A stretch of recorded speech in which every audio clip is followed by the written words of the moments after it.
Great. I just got like Just hit the button. All right, here we go. okay, so good morning. Morning. There's no volume.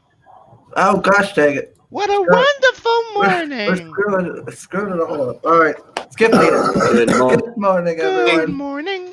Good morning. Good morning. Good It's morning. great to wake up late. Good morning. Oh, Good morning to you.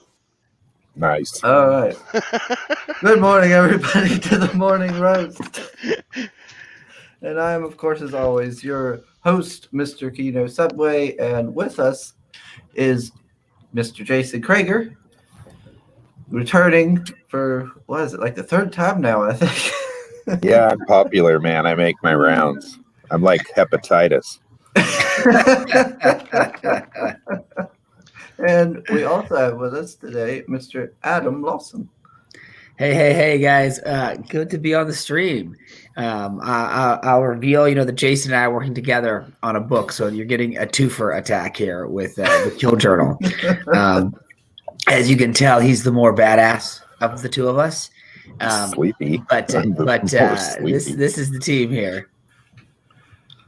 I don't know. I kind of like Jason's setup he's got there. He's got a nice little fire going, and I he's do. laid back and relaxed.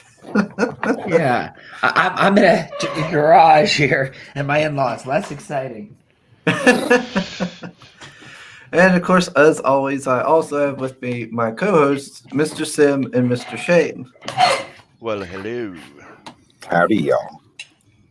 And Sim has done some cool What's up? art. That is for sure. I have backed his books. I've seen his stuff. Thank you. Thank you, Yeah, Adam. no, it's Yes. great, dude. Sim's the man. Sim's No, a good he's guy. he's done amazing stuff in Thank this world. Yeah, for sure. Of indie comics, it's awesome. Which, to be honest, indie comics is the cool world to be in, right? Mhm. It's like this is where the fun stuff is at. Like I got where the indie comics right now is where we wish we were in 2010. Where we Sure. wish Right. that we could go with Kickstarter back then. Remember, Right. like Yep. that's what the dream that we had. Oh, we could go there, and then it got crumbled, and then CG happened, and we went, we're back, bitches, and we're pretty much owning it. No, it's really like the most exciting time in comics. It was interesting. I got from Alterna. I got a big pile of comics from Peter. If Mhm. you guys know Peter Samedi, and it's just like Yep. I was reading these books, Void Walker and the Seven, and you're just like, man, these stories. This is like what I long for in comics, right? These kinds of tales, and that's what's so fun about being in this indie scene. Is like, I remember when I first saw Jason's book Hammer, right? It's just like, whoa, this is the look and the style and the angst and the bite that I really have longed for in panel storytelling, because I write and direct television for a day job, and then I'm moonlighting comics because I love them so much, and it's like this new renaissance is like, I mean, I'm having more fun in comics than in TV, so it's great. Yeah, yeah. That's one of the things that I keep bringing it up is the fact that one of the things that we were able to break that we were not able before. That's why I think it's so great right now. Indeed, it's the fact that before even people would come in indie and asking you if you could do Batman. Right. You know what I Right. mean? Like Yeah, right yeah. now, people are asking for new creation, for new IPs, the new streaming service. The fact that people are now open to new creation instead of just being Marvel, DC, and certain companies or IPs Yeah. are already pre-existing. I mean, people are tired with what they're doing with those creations, so they're looking elsewhere. Yeah, they're in a place where I think and I love Batman as much as the next. Like I grew up on Batman. I love Frank Miller. Like these guys have created something special. I don't think there's anything to put down on that. It's just that world's been explored really heavily, right? We've reinvented that character, so many times, and it's like, are you going to top Frank Miller? But you probably not. I mean, Sean Gordon Murphy was pretty damn good. But, Yeah. you know what I mean? What's so cool is now it's like, hello, and now we can now we're exploring all that scraping, and now it's like we're getting to explore what's this new cool world we get to dive into. Right? Like I got this book Knights vs. Pirates the other day from this EU creator, and I was just like, this thing is so rad. This like time traveling King Arthur battling pirates. It's like it's fresh, and that for me is King Arthur battling pirates. What book? Yeah, nice for What? Pirates. I was actually thinking about backing that, and I didn't get to. It's the art is insane. These amazing spreads and What's the name? Knights versus Pirates. Yeah, and so it's like the pirates go back in time, and then to battling King Arthur. There's the Grail, and Poseidon gets mixed in this. It's just a really. I even got the beanie on. Yeah, not that that's my book, but just saying. I mean, the creator, Joey and Chris, the guys who did it, are amazing. And it's like this is such a fun, fresh take on King Arthur, right? And this mashup that's like you can't get it anywhere else, right? And it's like for somebody like me that's what I really long for in comic books, right? Is that they don't have, because it's a less expensive art to create the TV. They can be riskier, right? They can be different. If it's just going to be down the middle, that's kind of disappointing on what the art form can be. And not saying that you can't be on both sides, right? You can be grabbing the big two, but you can also be grabbing indie books and still be really happy. Oh, I forgot to mention one of the most important co-hosts, the chat co-host, Mr. Soul. He says, welcome to Morning Roast, where we put on our survival gear and ready our spiked baseball bats because it's Kill Journal time. Happy Revenant hunting, Chris, Sim, Shane, Adam, Jason, and chat. Yeah. Nice. Good to see you, buddy. Nice. And now he's telling Jason nice ambient sounds.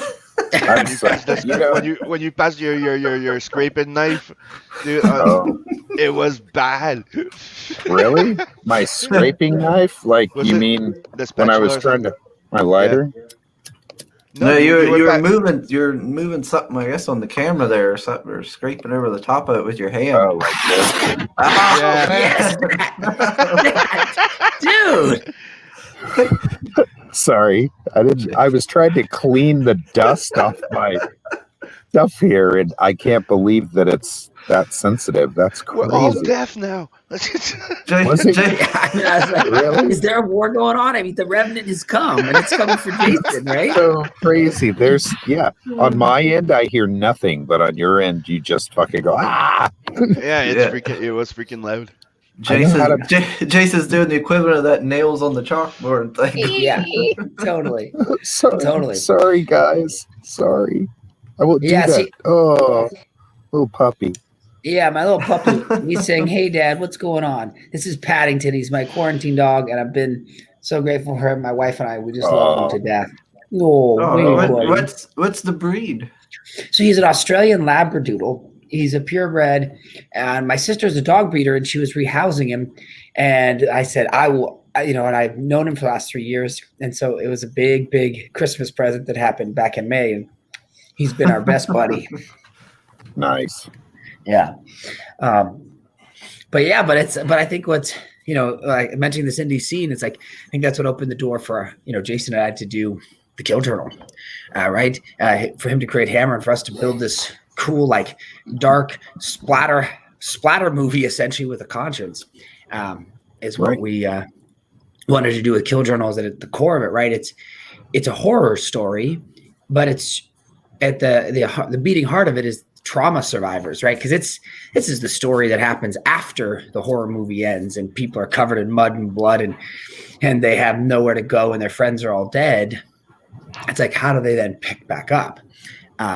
And maybe because if you want to play the video, it can maybe do a more effect. There's two videos that can kind of show you one shows like the original concept art, the other shows the interior pages by the amazing Jason right here. Oh, amazing Jason. Let me the sleepy Jason. Jeez. Share with the audio first. I don't want to get that wrong again. I know. I've done it so many times, right? All right, I'll play this first one here. My name is Sydney Valentine, and I'm a survivor. A revenant slaughtered everyone I love, including my daughter.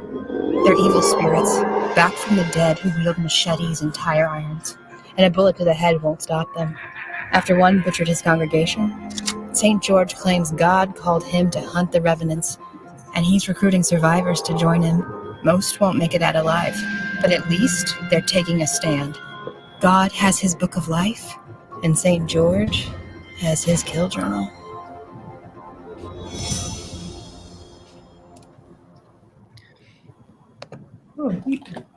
So there is version 1. And I think it represents, we kind of have these slightly doomed heroes in our story, right? Because revenants are vengeful spirits back from the dead, hungry for revenge, right? They can be personified sometimes as things like a slasher, like a Jason Voorhees or The Crow, or even Clint Eastwood for that movie High Plains Drifter, if you ever remember that one. But what's cool about these things is because they are a vengeful spirit back in physical form, you can't just shoot them in the head and it's over, right? Or run them over the truck. You have to solve the spiritual problem, right? In the instance of Voorhees, you got to take him back to Camp Crystal Lake, right, to finish him off. And it's the same thing here. So they're somewhat doomed in the sense that they're fighting these monsters that they can't really win in a fist fight, right? They can't just out tough guy, Freddy. It's not how that works. They're going to get torn up and beat while they're trying to figure out this revenant's history and past and how to build a custom booby trap that will ultimately send them to a final death. Oh gosh. So that's very bleak. Yeah, so it's a little bleak, right? But these are people who were dropped at the bottom, right? Our characters, Sydney, her daughter was killed. Marty, her father was killed, which was kind of her fault because she enacted this urban myth out of just sort of teenage angst, and then it came with real consequences. And so they've got nowhere else to go, right? The trauma is so severe. They've made such terrible mistakes, and they kind of end up on St. George, who, not surprisingly enough, looks a lot like Jason Crager himself, who is running this church, right? This is our guy here who runs this church, and he recruits these people who've survived these revenant attacks, and the ones who have what it takes. He says, listen, I can have an answer for your trauma, and it's called revenge, right? I can make you something holy and something terrifying and violent. But if you play this next video, also short, you can see some of Jason's amazing pages, and it kind of sets up this point of view of St. George. Okay. All right, I'll play it now then.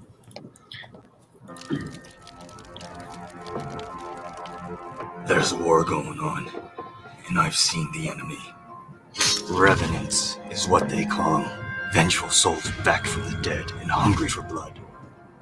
I can't fight the war alone. I need soldiers.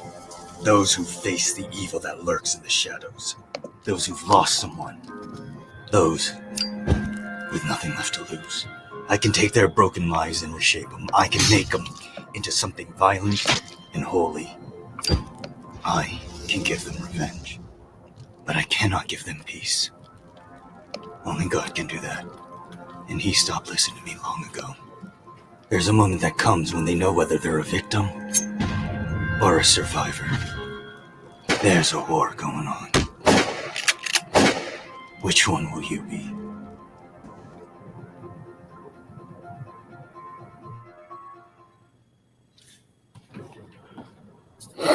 There is Jason's awesome art in this world.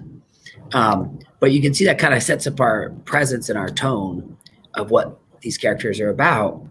And I think I loved that, early on, this idea of what it would be like to survive after the horror movie and how you would rebuild your life. Mm-hmm.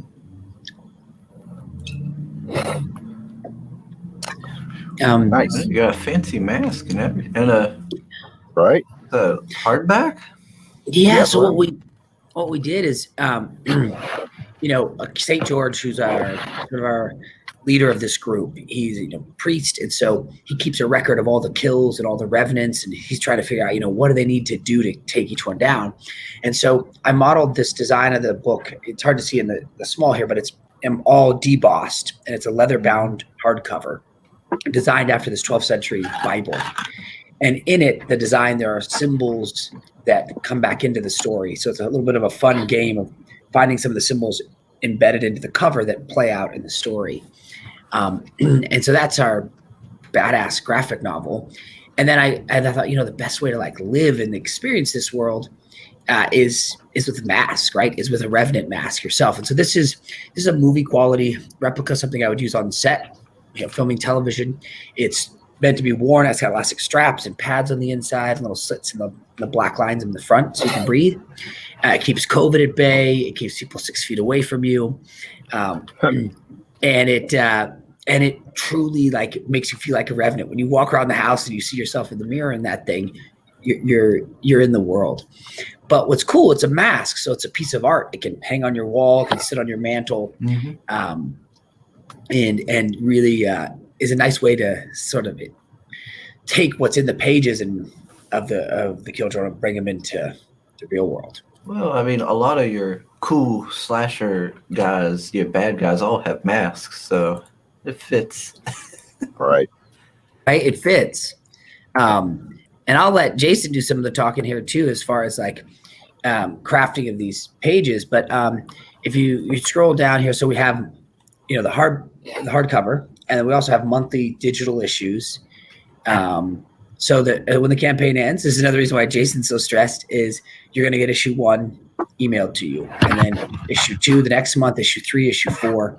So instead of your campaign updates being, we finished some work, it's no, you get a new issue.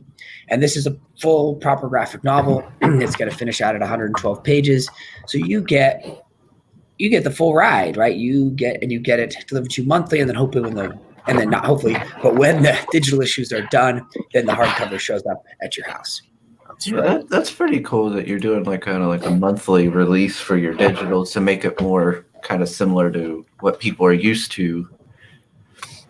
Yep. Right? That's what we figured, because it's like one is that we did this on the last campaign for the 8th, and we got a tremendous amount of digital backers, because I think it was like, oh wait, I'll click to sign up to get this, and then I'm going to get this right away, and I'm going to get it every month.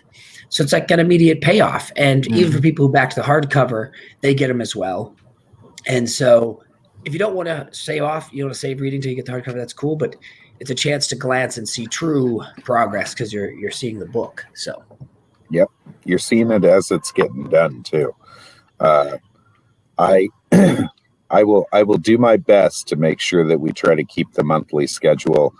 I know that it's important for everybody to kind of meet all of their requirements when they're doing stuff like this. I know there's some leeway also, but I honestly want to get this done so I can, obviously jump back into Hammer and get everybody Hammer also. And then we can start all over again with Kill Journal 2 and Hammer 2. And because we're masochists. Yeah, exactly. Because we're masochists. And, right. We have families to feed. I thought you were going to say because it's Hammer time.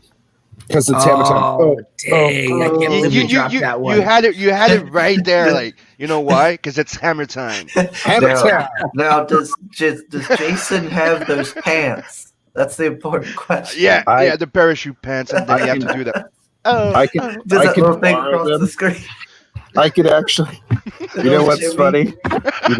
Do you guys know Todd Mulrooney? Oh yeah, Mulrooney. Yeah. Mulrooney. Yeah. So it's a joke between me and him that we both know what those parachute pants were, and that we used to have some back in the day. And I used to bust a move. Exactly. Exactly. So me and Florida man always talk about hammer pants, things like that. So it was our life. So, and in fact, I should get him to make some Florida man like hammer pants. That would be the best thing ever. And I will admit, in the 3rd grade, my mom, it was a tailor, and she made me a pair of MC Hammer pants, and I wore British Knights and Hammer pants to school, and it was not ashamed. I was not ashamed. It was at the end. It was in high school. We were doing like the big awards at the end of high school, right? There's like a big award show. So one of my art teacher was a fashion designer. and he showed me how to do the fashion designs, right? So one of the thing I did at the end was parachute pants, and I did myself the nice vest like MC Hammer used to have with, Yes. but remember Bobby Brown when he used to have his name on the sleeves, Bobby Yes. Brown. So Yes. I had my freaking jacket with Sim on it, and I had the freaking like parachute pants, and we were all doing the show. So Outside the good. stage. Do you still have it? Can you put it on now? No, I don't have it. I would have loved to, dude. I didn't keep it. Oh, so good. So good. We need more parachute pants in our life. I thought it was so cool. Like, it's a little upsetting that you didn't keep them, though. I'm gonna not lie about that. It's a little upsetting that you didn't. I know. Keep them. I was 13, and I moved out on my own at 15. Oh, So My you can goodness. understand that I lost some stuff. But you lost your parachute pants. Well, Yeah, know, the parachute to be- pants did not make it. to be honest, I miss the jacket more because as you can imagine, the jacket took a lot more work. It right. had my name on Yeah. it on the sleeves. So good. So good. That'll be the next thing that happens at that that convention that's supposed to be happening. We'll all show up Okay. wearing parachute pants. So this is on it. stage. If all our campaigns make past 25K next year, me and Mhm. Jason here, we're gonna get some parachute pants. We're gonna do the MC Hammer dance on live stream. Dude, absolutely.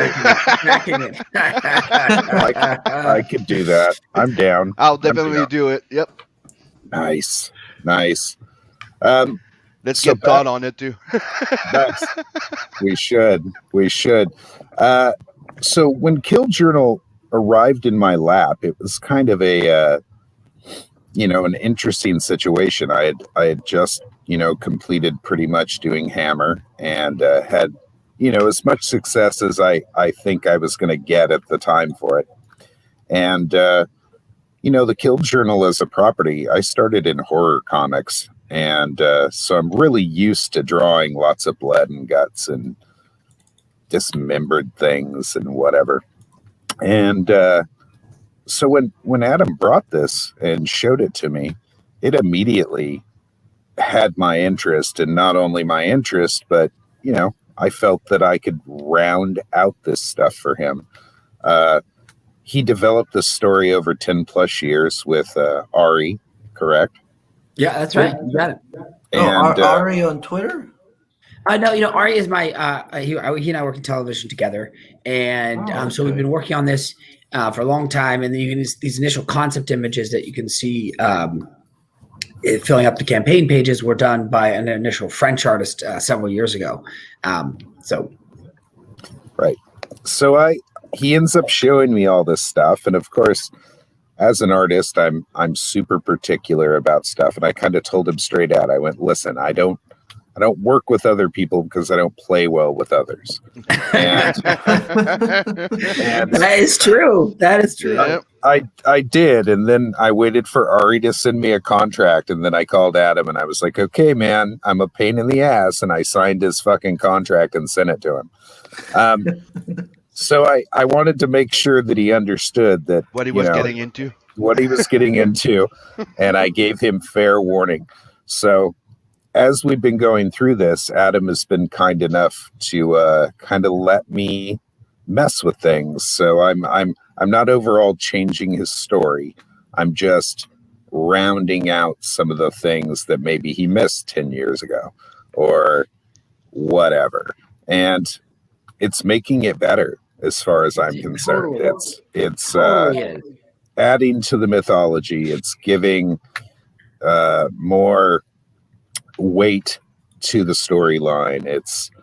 It's good, man. Me and Adam are a good team, and I can't wait to do more work with him. So Kill Journal will have a long history by the time we're done. That is right. It has been an amazing pleasure doing this with Jason, and I agree. It's good to have an artist that challenges you, and challenges the story, because right now I'm writing a TV series for Netflix, and I have a large pile of executives that I interface with notes and give feedback on all levels. on all levels, from the top of the network down. And with the comic book, you're making it with just two people, really. Your writer and your artist. And it's good to get their feedback and insight because no one's that good to have noticed everything, right? And once they're translated, go ahead, Sim. I was just gonna say you also get like a big budget special effects and stuff like that. You get to pretend that you have a big budget when you're doing a comic book. Right. It's true. Mm-hmm. Yeah. We have a budget of $1 billion when you're drawing comics. It's one of the things I've been through. Like Jim Lee talked about it before. Like I didn't understand it until I've been through it. Like coming out of university and going into the industry of movies and stuff like that. You get into it and you get to see the entire like how it works. Like you're saying, like it's you have the executive, you have the this, you have the that, and you're like, this is not fun. This is we're not doing no. And then you're like, I'm going back to comics because I don't have to deal with the big budget. I don't have to investors. I don't have to deal with the ego of the star there. And you wanted to change my story or right. And I'm not limited by the budget of like, oh no, you don't have enough to put that much blood in your scene. Fuck you. I'm just splatting red everywhere. Right. Yeah, no, that's a true story. So I love what it is to work in TV and I love my executives, but it is a much more careful and political operation as much as it is an art operation. Whereas freer, you could say. Yeah, and so it's lovely and it's so cool and I'm so grateful for my time and I'm going to keep doing it obviously, but it's so refreshing for it to have this type of creative opportunity as well. Mm-hmm. Yeah. Yeah, it's fun. I'm a big fan of actually Adams even before I. Oh no. So even before I met him, I was a fan of him because he was an actor many years ago, which I believe you still act every once in a while now. And it actually is, the more and more we get to know each other, the more and more I'm just like, man, this guy is he's becoming a partner, somebody who really just gets it, and he tolerates me. He puts up with my shit. So that's the biggest thing. Yeah, we appreciate that. We appreciate that a whole bunch. Right, I do too. We know the quirks. We know the quirks we have. Right. Artists are broken things sometimes, and Broken things. they are, man. Like it's not every one of us is 100%. I have my doubts. You've even Adam. I call up Adam every once in a while, and I was like, oh, I always am. It's not that I am self-deprecating, but I also am very much grounded. So I see when I am not pulling up to task or feel like I'm not pulling up to task, and I make sure to ask him. I'm like, hey man, is everything okay? And he'll tell me yes, the obligatory yes, and then he'll be like, but can you change this? And I'll be like, yeah, I can. It's awesome. I actually really enjoy his level-headedness with all this, and I've worked with some pretty crazy people in the industry in the past 30 years, and as far as level-headedness goes, ability to keep moving forward, eye on the prize, Adam, all day long. So well, you are too kind, Jason. You are too kind. But I do think that there is a secret to interfacing with artists and in this business that that you don't want. It's easy to let your feelings lead instead of great creation lead. Feelings and egos. Yeah, that's right. And I'm not saying they don't exist. I'm not saying people don't have them or that I'm offended by them. But it's a nice thing when you can get away without them. right. But these are some of our amazing pinup art that was done by this artist named Tauntaun Revolver, great artist who helped me build out all the initial character designs, which then Jason has translated into his amazing style.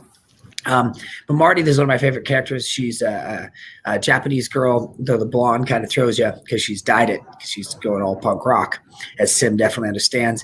But right? Is that so? She was a teenage girl. Her dad was a chemist who lost his job, started building bombs in the basement for the mob to pay the bills. She was his lab assistant and best friend.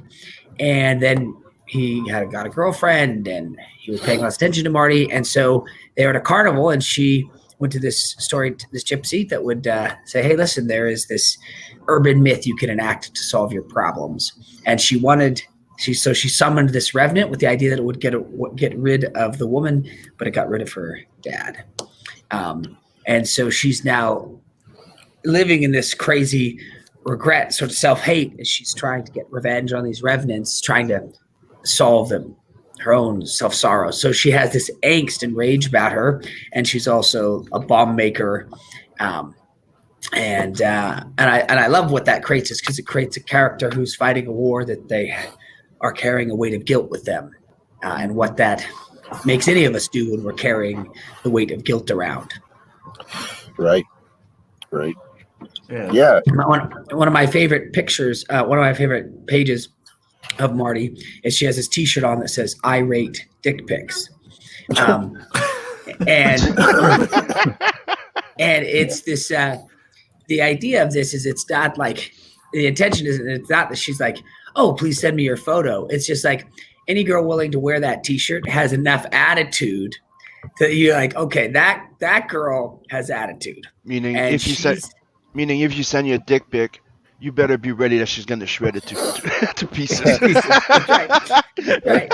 She's gonna make a video on Facebook showing that pic and going and laughing at you. Do you guys want to see Yeah, let's see some that pages. page? Okay. Yep.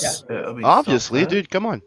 Hold on. Let me get to I rate dick Okay. pic page. Here it is. Shane, Okay. I love that Chucky poster you've got there, by the way. That's what I'm seeing, right? Chucky and Bride, The right there. bride of Chucky, yeah. It's awesome. Okay. So what do you guys? Yeah. Can you share the page? I think I'm Sweet. still Oh, we're away seeing it. much because I We're know seeing we're it. talking We're over seeing you. So, Hold on. Let me move stuff. So she rates dick pics. She does. So this is the cool. So this is where we get just that hint of a flashback of what happened to Marty's past, right? What happened with her dad, right? This is the revenant that took her dad, and this is young Marty. This is her going, this is what I would do with your dick. Chop chop. So she's rating dick pics. That's right. Here we go. There we go. But do you have page 20 there, Jason? You can toggle over to. I do. This one? Yeah, Right this here, is the let cool me- page, which I think really just sets the stakes. This is what's happened in issue 1 is the team is coming together, right? And this is them near the end of the issue, ready to go on their first real hunt as a new team. And I love what we did here, what Jason did here, added this scarecrow here in the foreground of this panel too, to keep this foreboding sensation, right? It's this haunting scarecrow with a skull, right? Because we're in a horror story after all. And the way he shaped that chainsaw, you see how it's kind of like a sword almost. Mm-hmm. It's helped make it feel a little bit more aggressive. And then they've ended up at this diner, which has all these random crows around. Makes it feel something is amiss. And this is one of my favorite characters here, Brecken. He's this voodoo swamp rat, this guy here in the foreground with the cigarette. He's got the most dark and convoluted past. I think, but he, and that he knows that he's probably not making it out of this war, right? He's in it to do the damage he can do for to put to rest the secrets he keeps, and then he knows this might be his end.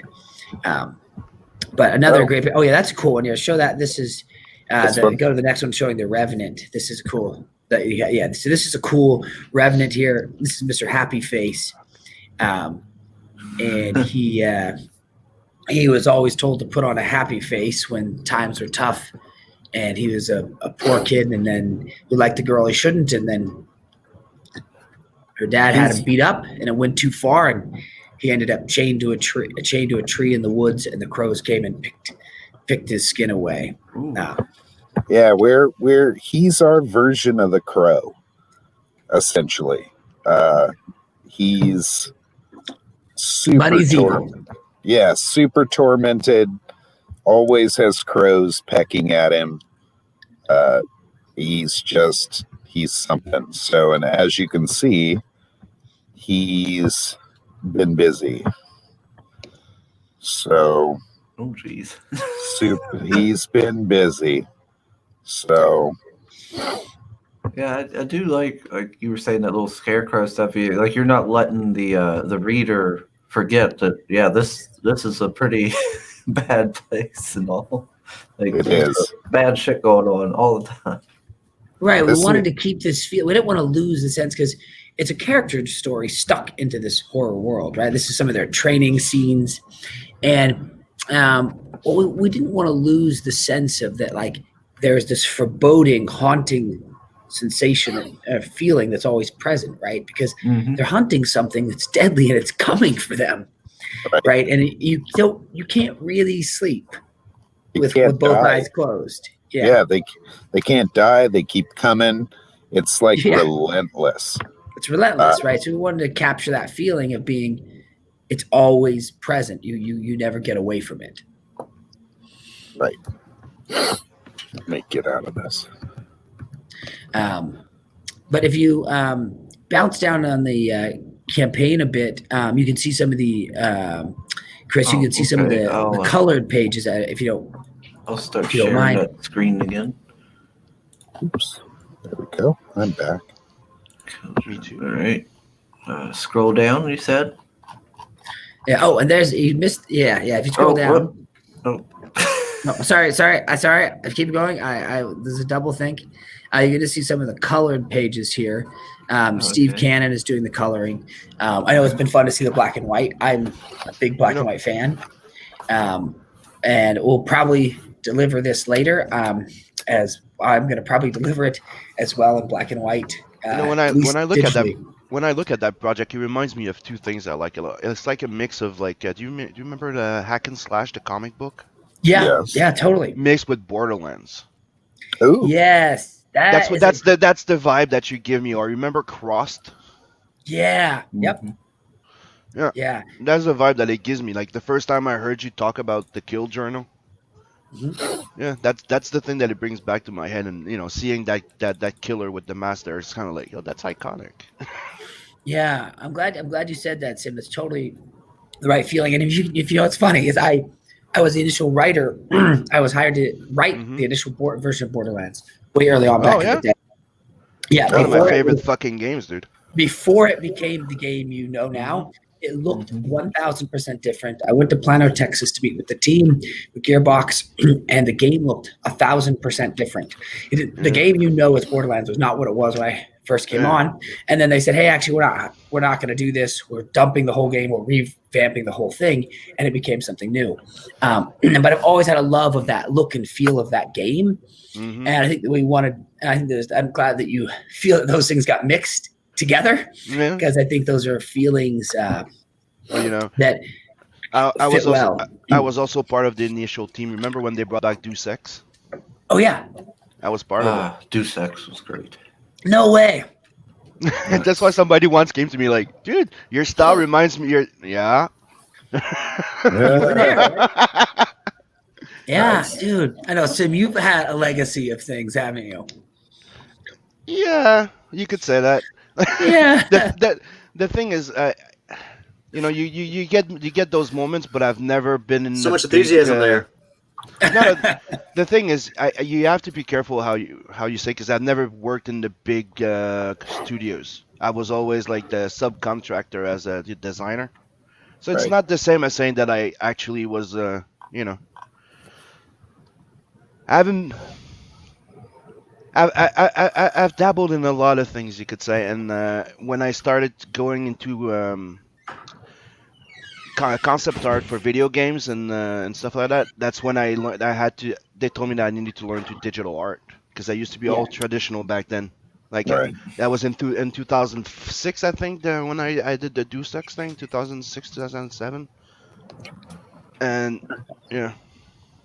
Nice. After that, I just decided to invest more in my thing than trying to work for other people. And it worked out for you. Fair enough.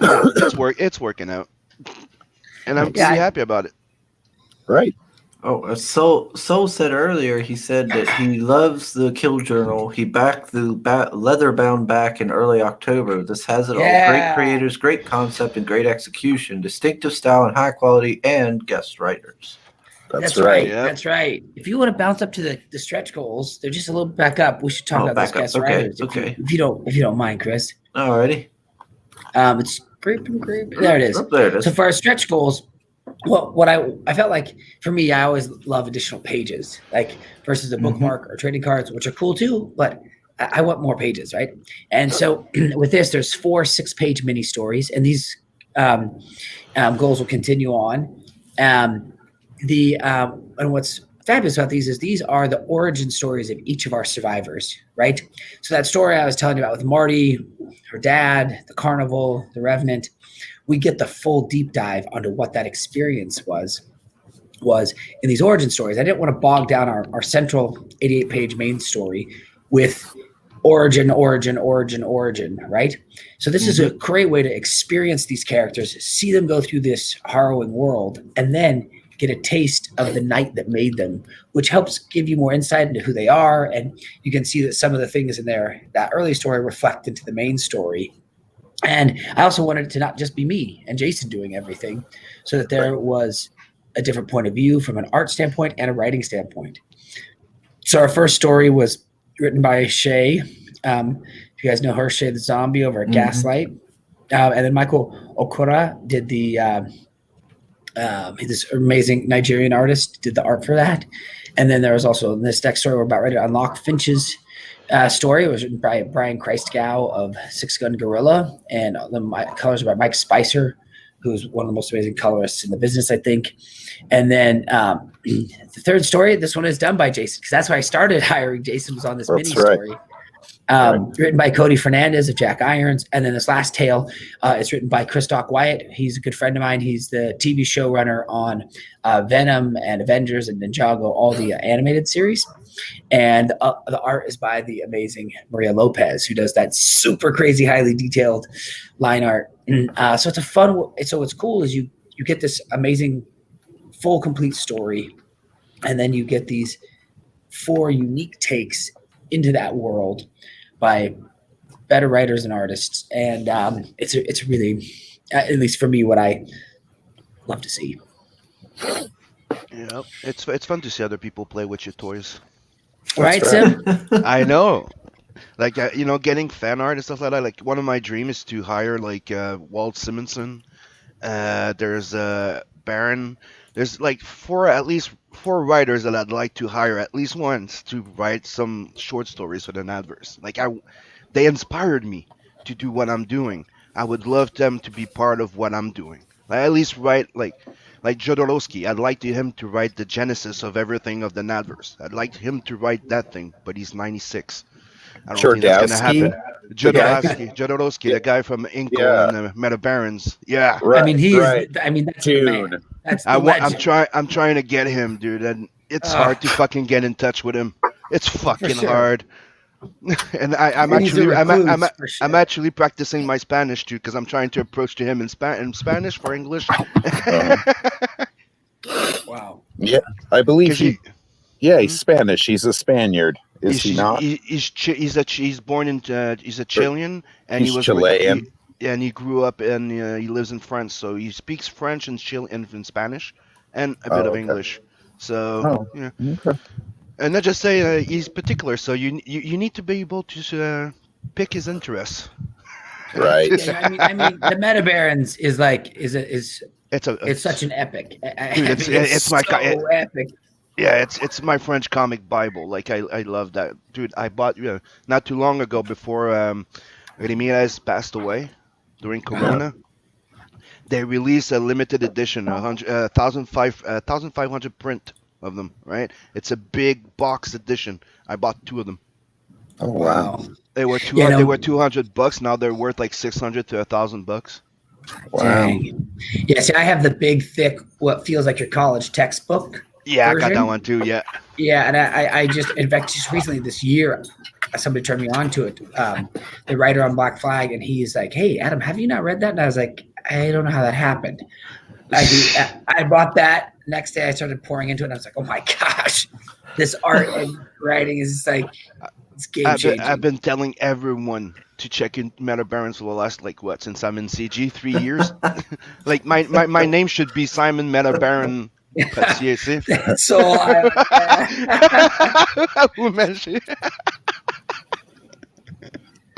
I love to see Zayd Comics on here. Yeah, he says, Zayd. "What's up, Adam?" Zayd, yeah, dude, I love Zayd Comics. I'm waiting. Lost Pages, bro. I've been so excited about that book, and I know they're delivering now, and I can't wait for that. So anybody who hasn't checked that out. In fact, one of his artists on there who did one of his stories, I stole for one of my mini stories because she's so cool, and it was just like the art is so epic. So Zayd is the man. Zayd is like Sim's talking about me. I'm like, dude, I would consider you to write a short story for the adverse, but like you told me, you don't like space shit.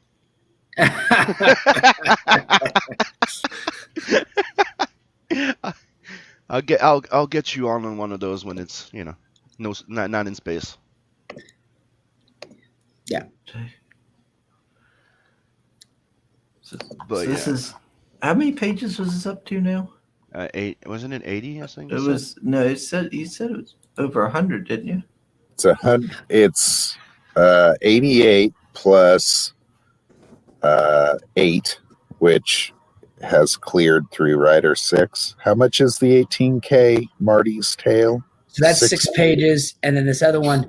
What I'm gonna do though is I was gonna say for Black Friday sale, I was just gonna make an update. I'm gonna send out an update here as soon as we're done here to everyone. That if we crack 19K today, I'm just gonna open up this second story.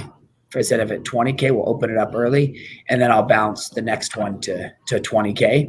So that will be our Black Friday special. We are essentially one backer away from bouncing to hitting 19K, and then I'll unlock that next mini story, which you do not want to miss. In fact, I can bring up some of the art from it. And if we can unlock that today, I'm going to just if we can hit 19K, I'm going to unlock that today, and we'll actually we'll shrink all the price on the other stretch goals. So hopefully, because I want everybody to get them as much as possible. Sweet. Well, let me refresh it then. See where you. Oh yeah, you are real close, ain't you? We're super close. Oh man, we are super close to making this a reality. Yeah, who's gonna bite the bullet and get us $57 to make us to 19K? $57. I mean, it's a theft. If you let me share a screen, I'll show you some of the. Oh, okay, yeah. Are you cool with that? Oh, certainly. Okay, let me try to. Let's go ahead and we'll show some of these pages so you can see here. Is that showing up for you? Yes, sir. All right, you can see here. This is amazing art by Maxi Dallo, who did Jack Irons, and then this is Mike Spicer, who did Murder Falcon and Extremity on the colors. And it's this rad tale of how Finch, this kid grew up on the Mexican border, was thrown in a dogfighting pit. Once his dad runs the arenas there, and when a dog didn't show, he was thrown in the pit to kill the dog at 10, and then he grew up like one of the dogs, fighting and tearing pit bulls apart in a ring. So it's quite the extreme story, and his father, you can see, trains him as one of the dogs, and but his dad and his friends made a dark mistake, and they helped bring this revenant, Mr. Crispy, into the world, and whose storyline is he was a vet, a war vet who ended up homeless, and people shoved his pockets full of fireworks. Boom, they lit him on fire. He died in the burn unit and has now come back for revenge. So welcome to the world of Mr. Crispy and Finch. Finch is one of our main characters in the storyline. You can see it's an amazing story. We want to add and I was getting so close, so I just hadn't finished. You know what I mean? Because we were so close. And so, anyways, excited to get that into people's hands. That's brutal. Yeah. Yeah. He's like Danny the dog from Unforgiven. Do you remember that fucking movie? Is the best with Jet Li and. It was not Unforgiven. It was Unchained. Unchained. Sorry. Yeah, Unchained. Yeah, I remember. Yeah, Luc Besson. Yeah, with the guy from Roger Bob Rabbit. Hoskins. Thank Bob you. Hoskins. Yeah. I was looking Yeah. for his name. Thanks. Yeah. Yeah. Man. That Daddy. movie was so good. Yeah. These guys Daddy. were on a leash. Okay, who has the echo? Probably me.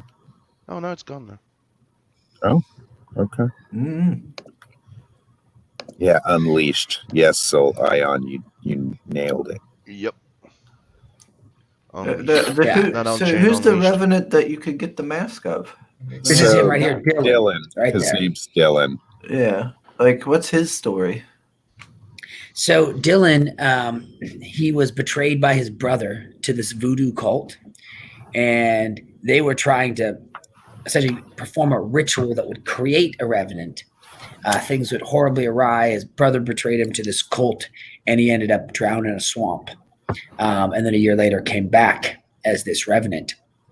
And so he is this mask is remnant of the ritual mask they put on him when he was in this dark voodoo cult. And so now he's come back for revenge, and obviously his brother as well is on his kill list. And so this is some of the carnage along the way, as you can see here. But he was somebody who grew up in the swamps of Louisiana, and the machete was his tool on his boat when he was out hunting gators. And so these all kind of the pieces of his world came together. And so I would say he's our most physically threatening, where he's just so incredibly imposing and aggressive of our revenants here in this first volume, as they battle a few, but this is I would say our principal one that they're chasing. And I do the origin story for this character. So when we do open up all the mini stories, Dylan is the one that I'm doing. Okay. Yes, and Zaid is right. Maxi Dallo, Silhouette. that he did also his story Silhouette in his, which I'm excited. Oh, when he's saying you should have your book, said it delivered a couple days ago. What? I'm at my in-laws, so I must have literally just drove away from my house as it showed up. Oh, that's going to be a day one read. It's going to be a day one read. Yeah, a lot of people are hyped for it. Yeah, Nice. It's just cool, right? It's like I even got the T-shirt because I'm like, I want to wear that T-shirt. Where it's like when I show up at an event, people are like Lost Pages. Like I was shooting a commercial this last week for Bayer, and I showed up to set with that, and everybody's like, "What's that?" And I'm like, "This is the most metal comic this year." And they're like, "Oh, it's like it's the T-shirt before it got popular." What? Oh, You just back? Yodam, thank you. Zaid, thank you. What? Wow. Whoa! Nice. Awesome. Thank you so much. Yodam Darkstar, What? man. That guy has always had my back. Dude, that is it. Yeah. Nice, we did it. Yeah. Thank Yodam is a great person. He's Yodam- a regular here. So to refresh, that Dude, unlocks what? Yodam, yeah, I just 19253. That unlocks this pages, got- right? Yeah, that unlocked it. Boom! Those pages we just saw unlocked. I'm gonna throw that. Sweet. I'm gonna throw that image up Yep, right so now. So now everybody gets the Finch story. Yeah, That's right. This is so freaking epic, guys. This is such a great stream. Thank you all so much. I've Moving been the needle.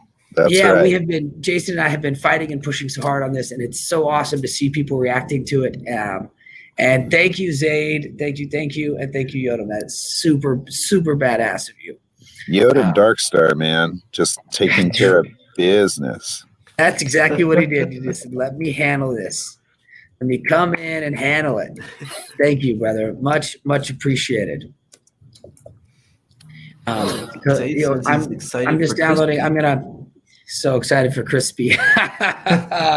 Yes, Nice. he brought us Mr. Crispy. Zaid That's brought right. us Mr. Crispy. And Brian Christgau writing. Yeah. He's a good guy too, man. I think Yep. I did a He's show a hell with of a him. guy. Yeah. Yeah. Yeah.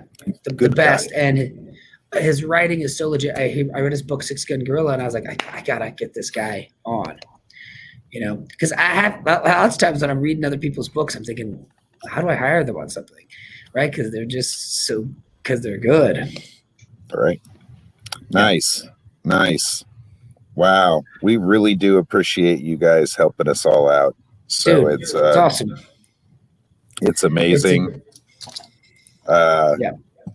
And Chris always comes through, man. Like whenever I've done Chris's shows, Chris and Sim, and they really do come through. So they're a solid team, and they have a solid show, and Thank you. they have a solid fan base. It's It's not good. us. It's the We're chat. gonna say like we may not have like a huge following, but they're very engaged. That's right. Yeah. Right. They are engaged, and we love it. So I really appreciate it. You guys are making our lives come true, man. Like really, I'm getting older. When I drew comics 20 years ago, I thought that, I was going to ride the wave of comics till I was dead. And that didn't happen, man. I left comics, became a sculptor, did different stuff.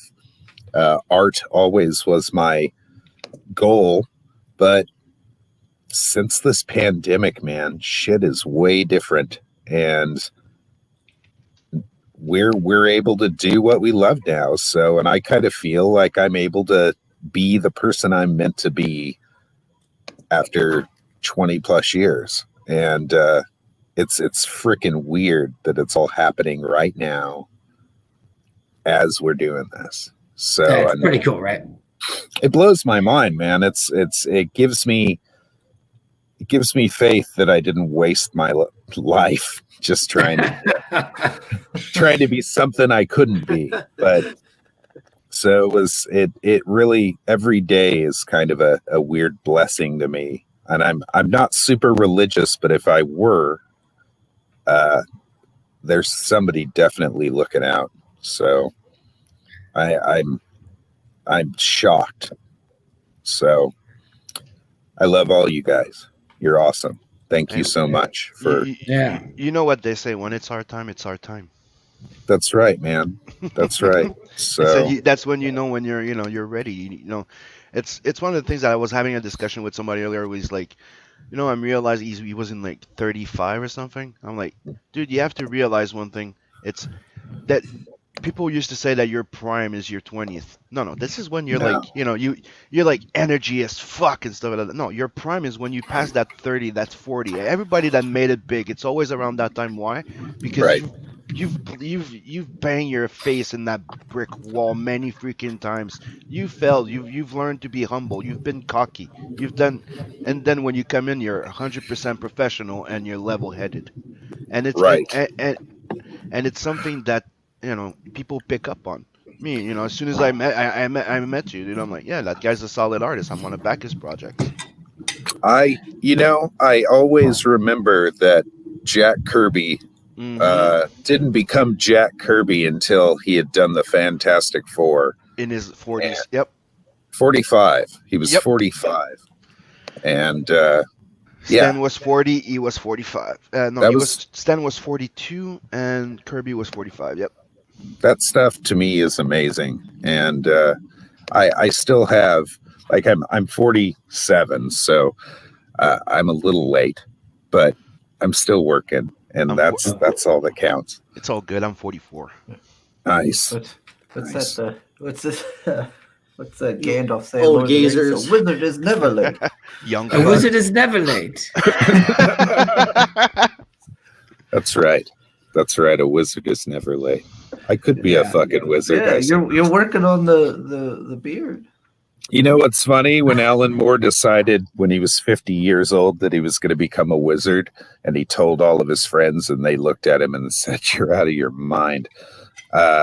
He went ahead and did it anyways. And I thought to myself, I'm very much in that guy's vein of things. Like if I was going to become a wizard, I would start at 50, do ritualistic magic, do all that stuff. But I it's okay. I mean, I may look like a wizard, It may be my day job, but in the long run, I'm not going to be a wizard, man. I couldn't imagine turning 50 and telling my mom, like, "Hey, mom, by the way, I'm a wizard." Well, Yeah. Jason, I'm fine with you being a wizard. Don't summon any revenants. I was gonna say, what would he have? Yes. What would have more and Morrison our wizards? You know, yeah. I think they got the corner on wizardry currently, I know, right? So and I don't think I can compete with those guys, man. Like I just can't. I'm not British. It just seems silly when I start talking about shit like that. one of the expressions that we came up with a while back was we called the artists the slingers. Ink slingers. Yeah, Nice. it was Sling it. That's the inspiration when we came up with the idea for Ink Slayer for the studio we're doing. Oh, it almost sounds like a porno.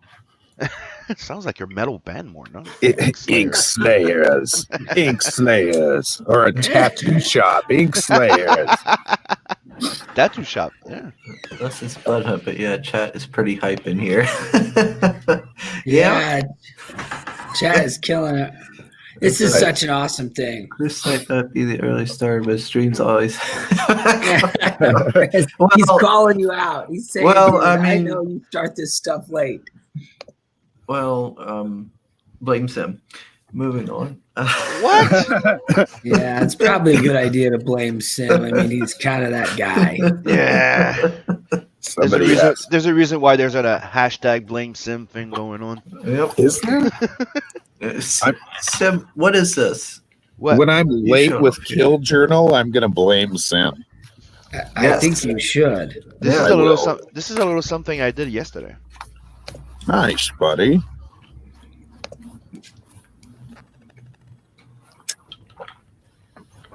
Let's see this. What do we got here? Yeah, I like the submarine. I like the creative use of the phone. And I went and put my signature as if it's a message on Messenger.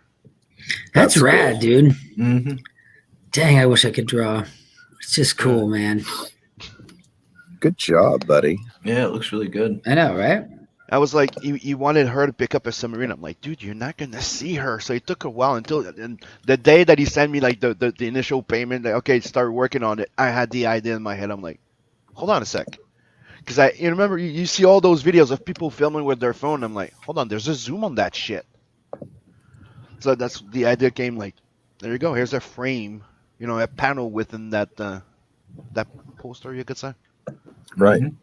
So you see her in big details. That's some good storytelling there, Sam. Good Thanks. job, buddy. Yeah, it's rad, dude.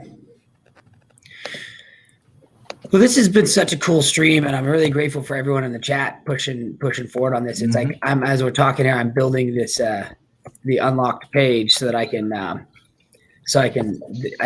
present it to you. I can drop it up here during the stream here so we can get it out there. Nice. And Hey, hail peeps, drawing aces. Hell Yes. Hey, it's Ace. Hey, Ace. Oh, by the way, that drawing was for Peregrine.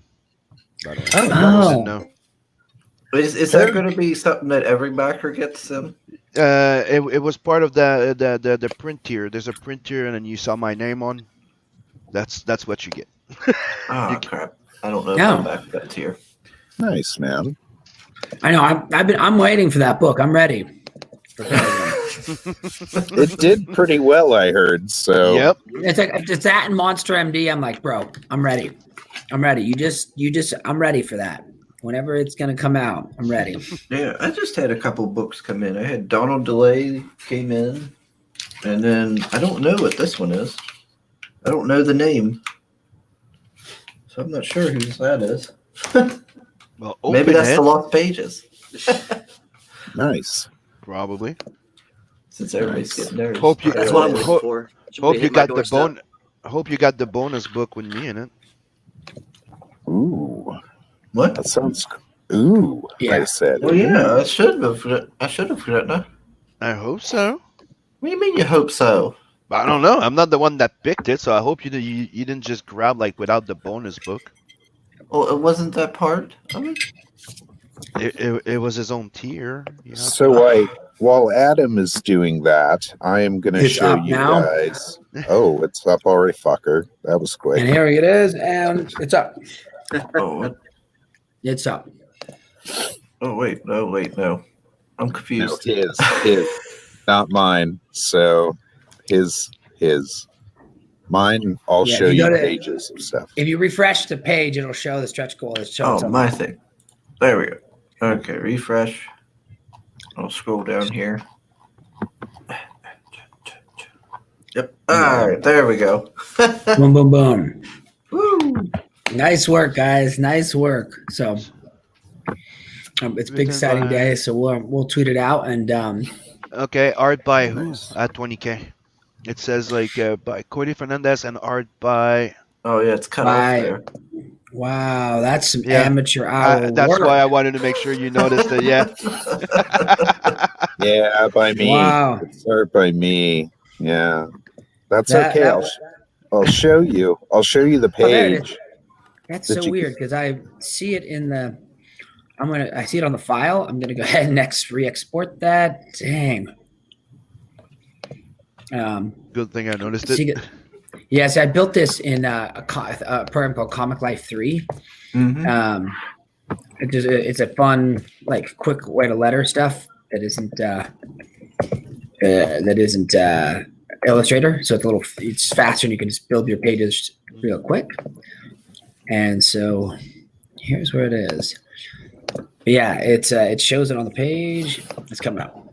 But guys, I'm super grateful for the stream, and I feel like this is a great time to be in indie comics, a great time to explore this world. And Jason's art is so epic.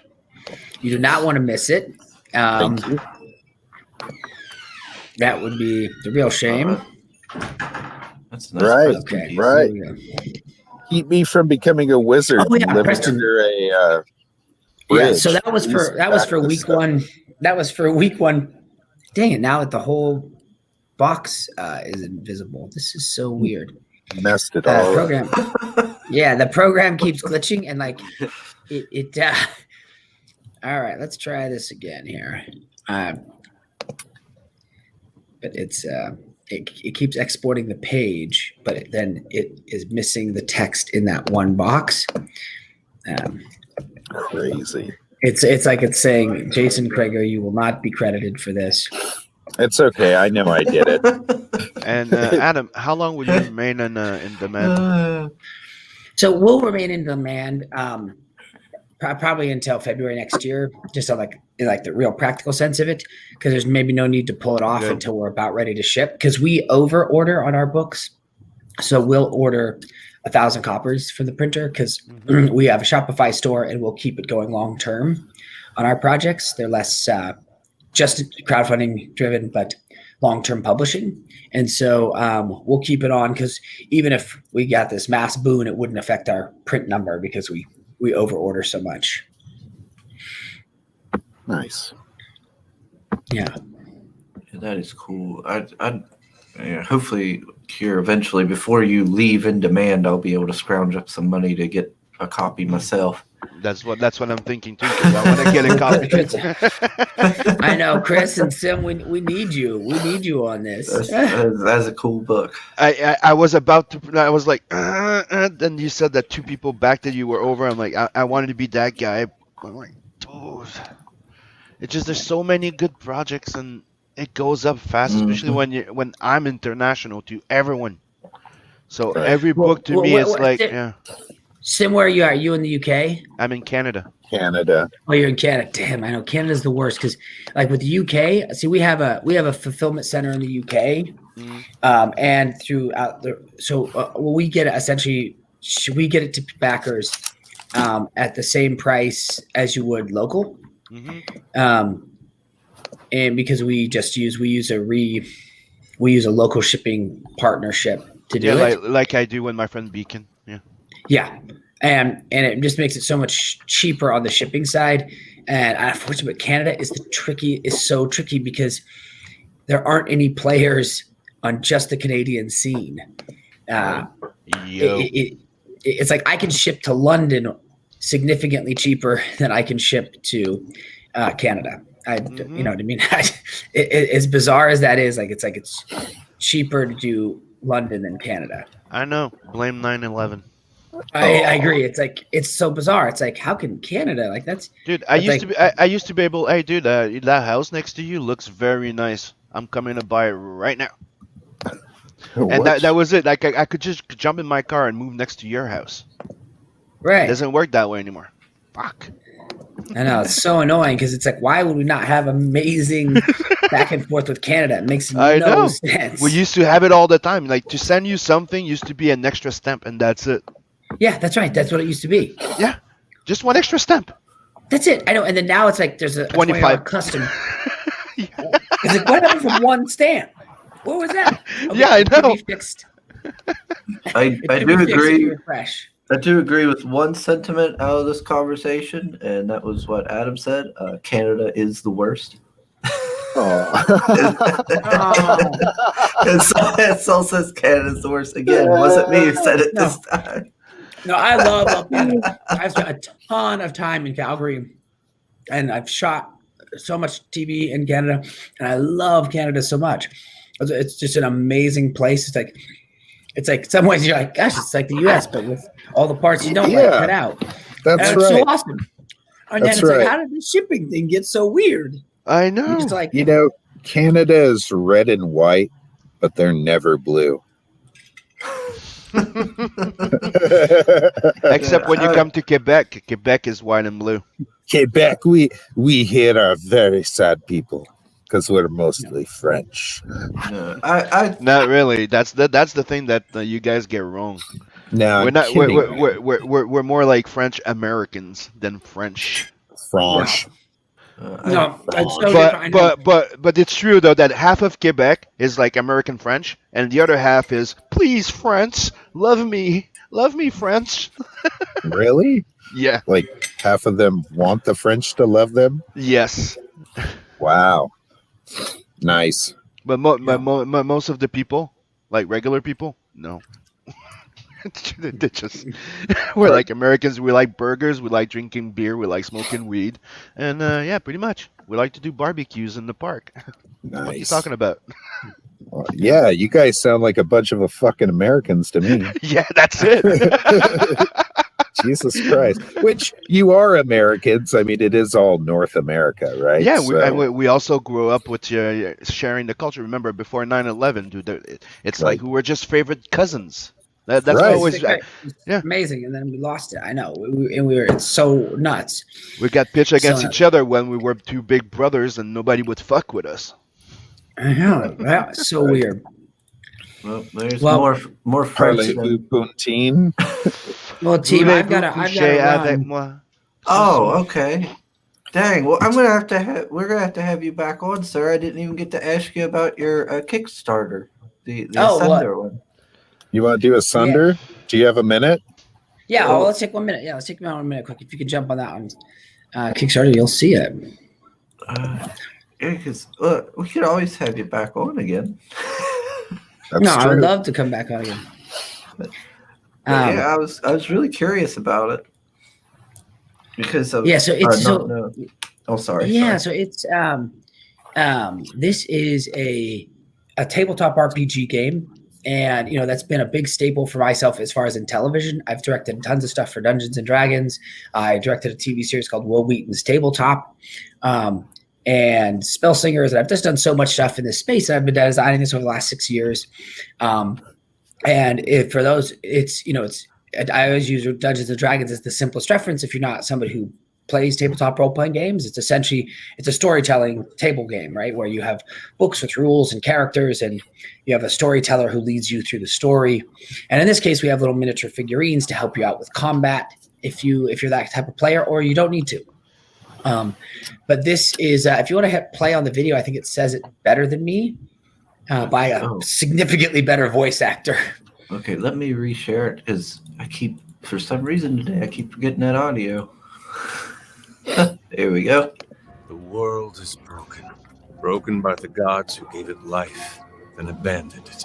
We have been left to fend for ourselves, our divine essence bonding with the plants. would be reshaped into weapons, bonding with the sea, which then reshaped us. Next was the insects, and then the beasts of the land. We found remnants of the god. Power to transform reality, but it was not meant for us to do. The secret societies, with both noble and selfish goals, have tried to control it. Something has changed. Gaia has awoken from her slumber, and Asunder has begun to devour itself. The Naga have betrayed the Alliance. Demons flood the Black Isle, and the dead have begun to rise. Most deny the end is coming. We've seen the signs, cannot turn back. We are the Seekers, and we will find the answers wherever they take us. Our story can be your story. Sweet. Wow. There it is, narrated by the amazing Matt Mercer. Quite the amazing voice performer. And he's also the dungeon master on a show called Critical Role. Really cool guy. But that's the fantasy world. It's a dark, dying world where there's no metal. And so people have living weapons. If you have, instead of a crossbow in this world, you would have a thorn cannon that literally lives and grows on your arm. And there are also they also use different kinds of symbiotic weapons transformed from insects and crustaceans. And the people of the various islands, because it's a world that was broken asunder, have their essence inside them, this divine spark, bonded with various aspects, some with the beasts, some with these crystals that allow them to manipulate gravity. And so you play these amazing characters who realize the end is coming. And even though the rest of the world is denying it, and you're out seeking for answers, and that's what takes you on these crazy adventures. And in this world, the stories begin right in the heat of the conflict. So like you would start a story with somebody having a knife to your throat, or you're chained inside of a slaver's cage being carried across the land. But you're seeking for answers to the end, and that may be because you want to help stop the end of the world, or you want to encourage the end, or you just want to be on the top when it ends. And it's based on this... The rules mechanic is based on this game called Shadow of the Demon Lord, written by Rob Schwab, who also wrote Dungeons & Dragons 5th edition, or was one of the key players in that. If you're a tabletop guy, he's and so it's this beautiful full color hardcover books, 8.5 by 11, glossy, what you would expect to get from the player's handbook. And but it's this special world with that doesn't use classes such as fighter or rogue or wizard. Instead, you have paths. So your character, instead of just becoming a fighter at the beginning and then getting stronger as time goes on, you gain powers based on the story. So you might meet up with a group called the Wooden Legion that use these like living organic mechs, and they're a secret society, and you believe in their rhetoric and you join them, and then you would gain the abilities and powers of that. And then maybe later on you realize there's treachery and you abandon that. And then you become a wanderer, somebody who's figured out how the memories of the earth live in the soil, and you can dig up memories of the world. And then you would gain those abilities. So it's cool that your character is really a reaction to your story versus you're a wizard and you just get stronger. Yeah, that's a really cool idea from a storytelling perspective. You can, you're a little bit more fluid in what you can do with your character. It seems like you're not stuck in one class or.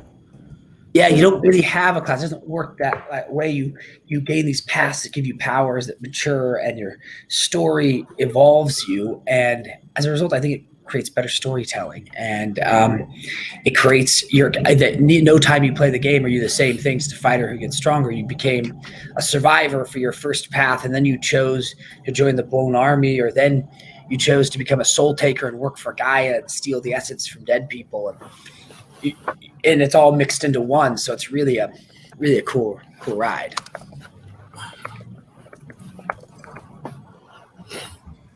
So that is Asunder. It's going on Kickstarter. It's an amazing game. There's the tiers. You can get all the books in PDF, or you can get just the Seeker's Guide, which is for players that it teaches you the rules, and you get this novel for $50, or for $90 you get both of the source books, or for $115 you get both the source books, a set of custom dice, a keeper's screen that you can see right there, and then you get the stretch goals, which are the minis, which are those cool little figurines. And so we are about to unlock. It's like it's kind of an amazing day of unlocking things. for us. So we're about Amazing. to unlock the next mini, and that goes to everybody who backs at the highest tier. They get these minis added to their campaign, and not to overload our fans. I've kind of kept our fans separate with the gaming and then the comics. But this is we have a show where people play it, so you can see how it runs. And it's a pretty badass cast that's right there. About 20 or 30 guys. Yeah, check it out if you like watching RPG streams. It's really fun, and it's also kind of like crass and biting, and like because the world's dark and heavy, and you got Satine and Amy, which are the girls that push it to the limit, and then Jeremy and Chris are just amazingly charismatic characters. So, but yeah, I've tried to kind of keep them. Thank you, Zaid, for thank you for killing it on the Kickstarter. Yeah, I know I hadn't planned for them to be running at the same time, but with the scheduling for this year and the way that my board game fans and comic fans have been two camps, it seemed like the right thing to do. But I guess on this stream here for you, Chris, they'll become one. So, well, yeah, I would like to get you. I know you got to go, so I won't keep you too much longer. But if you wouldn't mind, maybe at a later time coming back, and we could go more in depth talking about it and stuff like that. Would love to, Chris. Would love to, totally. And I'd like to also ask you more about like you said you do like a lot of TV and stuff. I don't get to watch much TV, but I'd like to learn more about that as well. Well, I'm happy to talk anytime, Chris. I really appreciate you having me on. And Sim, it's always a pleasure to be on with you, brother. Always. And Shane, good to meet you. And Jason, I'm sure we'll talk shortly as we figure out these final pages of issue 1. So right. Absolutely. Yeah, no, I stay pretty quiet because I know I'm going to lag, so I didn't want to talk over you. I'm usually more of no worries, guy Shane. doesn't shut up, but I know I'm going to lag. Nice. Well, I'll hit you up probably in about an hour, Adam. So, and I'll make sure to get this page wrapped up so we can jump onto the last page of issue 1. Black belt. Thank you. Adam, all right. Is an unlock. Can you hear me? Nice. Go ahead. Yeah, we can hear you. Oh, yeah. Mm-hmm. Okay, yeah. So, anyways, thank you guys so much for having me on, and it's awesome. And you guys, especially thank you to the people watching. You guys are rad. You listen to us babble here on Black Friday. So thank you guys. Thank you. That's all right. We'll see you guys all later. See you later, Adam. Talk to you later, bud. Adam.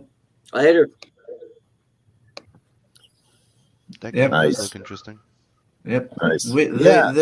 They might say our show's a small one, but we've got a great audience that really cares about comics and things like that. We've got the dedicated guys here. Yeah, absolutely. And you can see how like the real deal Adam is, man. The guy does so much work, and yeah, he seems like he's got his how they say it, his hand in everything, you know. He does. He does, man. He's not only is he, as I said, an actor. He's a writer, a producer, a director, a content provider, a creator. The guy is so super talented, and I met him, as I said, on a live stream, but I told you he was an actor. I actually knew him from when he was in SLC Punk, and that movie came out. I don't know. Oh, he was in SLC Punk? Yeah, he was okay. That's the old one. I've never actually got to watch that. That'd be, I've seen a lot of like punk guys love it or something. I think that's a '90s movie. It has the guy from Scream in it. It's based on the '80s, but right. Who was in that? Yeah, it was Matthew Lillard is in it, and it was done by James Marsano, the director, and but he's actually one of the mods. Remember the scene where Sean is selling acid to the mods? And yeah, right. So as they're selling it, there's a mod that comes up to Sean and, says to him, "Why are you a fucking punk?" He goes, "Punks fucking suck." And he was like, "Well, mods fucking suck." And he's like, "I'm going to kick your fucking ass." That's fucking Adam, dude. Like, and oh man, it blows go back and watch my that now. mind. It blows my mind every time. So, and when I found out he was in it, I'm like the biggest fanboy. I call him by his name from the movie to mess with him. I call him Russ the Mod. And I love him to death, man. I'm like, that movie changed my life when I was younger, and I it's so great to be able to work It was with huge somebody. in the day, man. Every punker had that movie. That's right. That's right. I have to First say, all the first- people that I know Thought that he looked really familiar. was into like punk or anything like that, like Yep. talk about that movie. He's my hero, man. Second one sucked though. Yeah, the second one was interesting. I watched it. Hey guys, I have 6% remaining on my battery sitting out here, guys. So I'm probably gonna have to Oh, okay. Uh-oh. Did we lose him? No. Oh, maybe we did.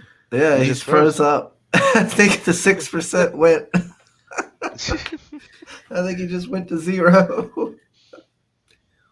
Oh no. Oh no. Oh, we didn't really get a cover Hammer. Yeah, we did. So go back, Hammer. We can at least, yeah, you can bring it up. Yeah, we could at least bring it up. Yeah, we at least show it off. Yeah. I am excited for Hammer. I like the artwork. I like the idea of like the whole like kind of like Nordic mythology meeting like a post-apocalyptic kind of world. I am excited about that. Yeah, the reason he picked that Hammer too is because it's more like history accurate, right? Mm-hmm. Yep. Or Yeah, Nordic or something. He said that's why Yeah, he went that's with the historically accurate. Yeah. It's more like Yeah, a Warhammer. Yeah. Yeah, which I thought was I pretty cool. wouldn't. Yeah, I'm getting like the Draugr and stuff. I'm getting one of these cool Draugr sculpts and stuff. So I'm excited to see how that turns out. Oh, That's are gonna you? be nice. That's cool. Yeah. I don't know where I'm gonna put it yet, but I'll find a place. That is cool. Yeah, I like his design work and everything. For all the different. Oh, is he? Oh, there he is. Hey, sir. Hey man, my computer died and I had to come back in the house. That's what we figured. I thought we weren't going to see you, and I thought you were done. No, I plugged it back in, so I wanted to make sure I gave you guys a proper, goodbye. Hey, you're checking out Hammer. Nice. Yeah. Well, that's what we had said after you froze up. He's like, "Oh, we didn't get to go over it any." So we was. Yeah. I was trying to do my best to pimp it a little. Well, I Where's it sitting at? Where's Where's it sitting at funding? It's Is it funded? $10,789. Yeah, it's Yeah. in demand. It's in demand. Oh, okay, cool. It's I in backed it a demand. while back, so I haven't really looked at too much since. Yeah, Good. I've been so busy working on Kill Journal with Adam that it literally got kind of put to the side so that I could crush these 88 pages for him, and I know it freaks people out. That works.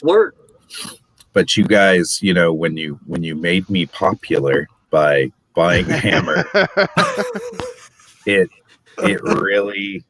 really did solidify me, and I don't want to let you all down. I want to keep producing content for everybody. So I've been working super hard to become the thing I'm supposed to be, which is obviously a creator and a comic book artist and an all around art guy. So Soul Ion, Loki Head. Well, I What mean, the you're off to a great start with 2 books under your belt. I mean, soon you have people being like, "Hey, can you do a print for me or a card for me?" Next thing you know, you're like, "God dang, I got too much fucking work now." Right. And if If you haven't guys already, are- you probably already got people coming up to you. I do. I have quite a few people asking me. So I did some stuff for Jason Bosscam, the unhinged guy. He has the second issue of Oh yeah, man, that's awesome. Absolute coming out, and I did a cover for that. I'm working with Kami Mark to do a Not Daredevil cover with him. You know who Kami Mark is? Yep. Yeah, so he's doing a book called Not Daredevil, and I'm going to be doing a piece for him. And yeah, I'm usually open to doing things for other people if it's a small project. Usually I'm okay with like pinups and stuff because it doesn't require a lot of thought, and I don't have to like argue with an editor and all that stuff. They just want me to do one image, and that makes it easy. So, but in general, I'm very particular about what I do and who I work with if we're doing full stories. And it's just because I'm such a pain in the ass to work with. So, and I fully admit it. I'm 99%. Well, at least you're honest of up the time front it's before me. they hire you.